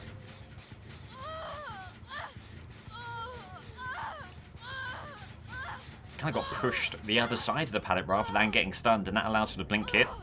Bit risky maybe to go for the basement hook, but it works out. Big regression here. Surely some movement here with how much thoroughfare there's been around this hook, around the area. And it's another Pop Goes a Weasel kick. This perk is keeping Nurse in it. Oh, and they have just not managed to diagnose. They've just not managed to diagnose nowhere to hide at all. Bit of a strange interaction again around the pallet. And there's your dying state. Wow. She is making things happen now. There's the unhooking basement.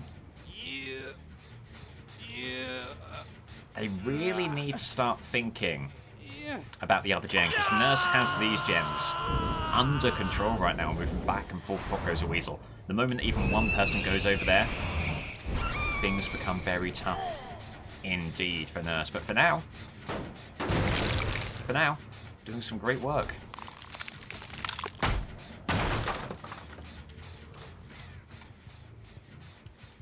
And indeed, they are now moving over to this gen, which makes a lot of sense. Two people are... Oh, all three are there, including the injured party, Claire Redfield. That is massive. If this hook goes through, which it should... There's Adam. All of a sudden, you've got a 3-survivor situation. And Michonne will need to get back to this hook. Not got a huge amount of time to do so, but makes it happen. What a turnaround as Jake runs off to the left, has the bus. Runs through the bus to Shaq. Oof. Did well just to keep on moving.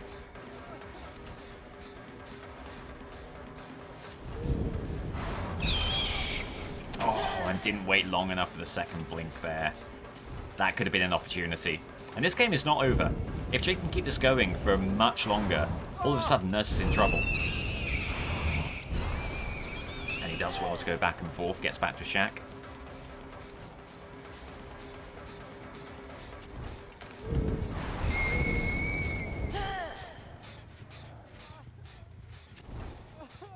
Ooh, big opportunity here for Nurse. Oh, she squanders it. That's what can be tough about this tile. I think Jake knows it. Basement there can kind of cannibalize some of these blinks. Getting around the corner, turning the corner. Well played, well played. One blink, is that enough? Yes, it is. Whew. Right. Oh, just perfectly annoyingly equidistant from these hooks. There's one here at least.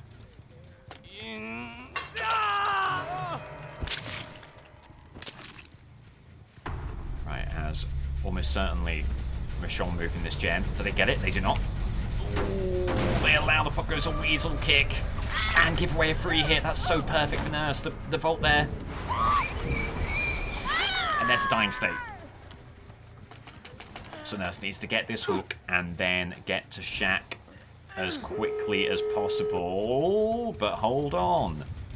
Hold on, because Adam gets that gen. You've still got to try and deny Hatch. But can you shut Hatch and then get over to that gate quickly enough? Tough. Very tough.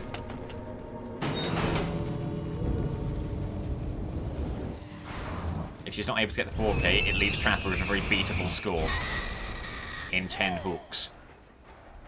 And with how Trapper's been performing, you wouldn't bet against him. But shuts the hatch, and the thing that you feared was 3 lights on that gate. There are no lights on that gate. It's a horrible gate situation. It's a horrible patrol for Nurse. No lights there. Up on the hill. Through the hill, in fact. No movement there. Around this hill seems to be the best way of patrolling. Just sneaking a view between the bus and the shack, coming back. And no lights there. Okay. She's got her patrol, at least. Through all of this, it could still be a key for Adam, of course, but you've got to play the most likely game here. The most likely escape will be gate.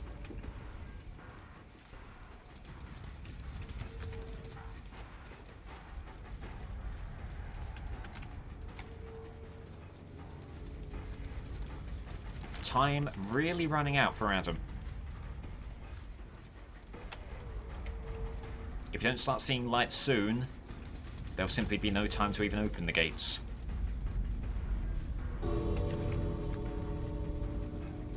And it does look like... Oh, hang on, light here. All Nurse needs to do is push Adam away. We'll be able to do so. And that'll be GG. 12 hook statuses. And that means, because Nurse has the superior number of hooks... What on earth was that? Dear me, this server just was not right. Because the Nurse has a superior number of hooks, a draw means that she...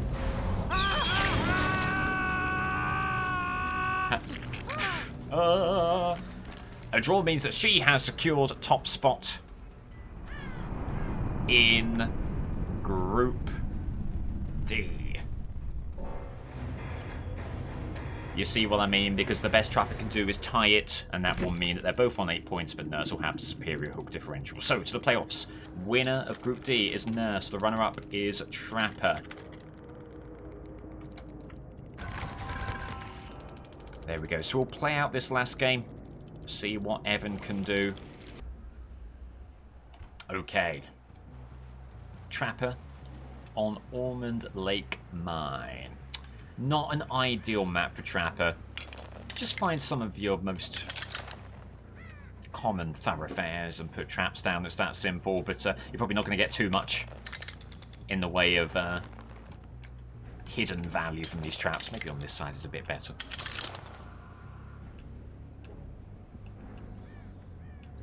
Cheeky little trap around the side here. Well, the main's pretty locked up, it looks like.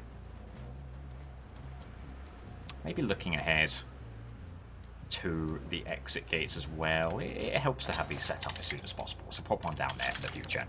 You might call that a bit of a conservative way to play the game. I've got no issues with that. When you're playing Trapper, it's what he's been doing all tournament long, and it's worked out for him. As there is an opportunity for an M1 here. They're taking a bit of a wide angle. Do they keep on running? They do. They've got a pallet here, unfortunately. Again, keep them in the corner, move this way. They might be going all the way around here. They are. Good, good, good play from Trapper to preempt that as a pallet here. It's not a scary tile. You probably still want to kick it, unfortunately. Fair play to them. They're using what limited tiles they have pretty well, and they'll find another pallet here. Brilliant. And they'll get back to this tile, but the pallet is done here. Okay, well. A bit longer than maybe you would have hoped, but the chase comes to a close. There goes a gem. Oh, and they're going to go for a Sabo. They're not going to get it. It will be a hook. And then a chase to boot. Ah, there goes a second gem. Rough stuff here for Trapper. Hoping this isn't a sign of things to come for the playoffs. He's done very well to even get there. Ooh, and I think that was bounce landing that Trapper very, very clutchly counters there with a good move around the pallet. And now down to basement. And now you know what you're looking for if you're Trapper. You've been handed a basement opportunity. You're going to take that opportunity with open arms. Popping a trap down right on the corner there.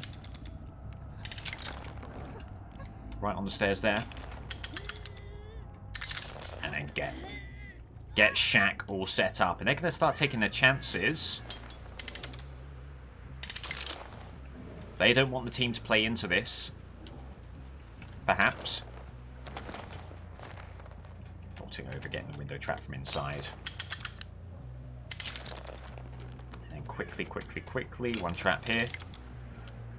and get away as soon as possible. Hopefully you've not given away any anti-camp. They've got anti-camp. However, now they shouldn't be able to leave the shack. Or at least they won't be able to leave the shack until they disarm the trap themselves. So, say no. Massive. Small.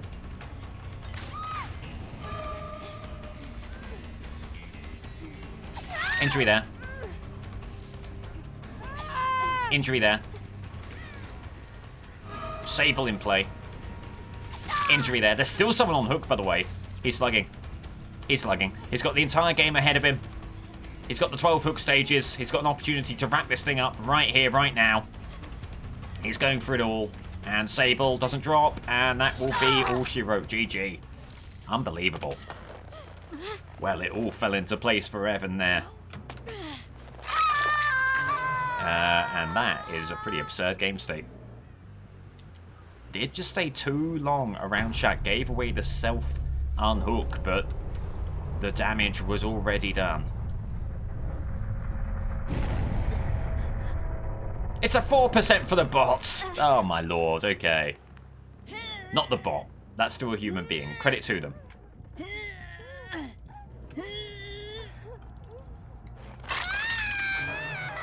Okay, so this thing isn't over. The notion of wrapping it up quickly is on hold. Just for a moment longer. As they're Sable. Okay. Incredible. Trapper actually didn't notice them running past him.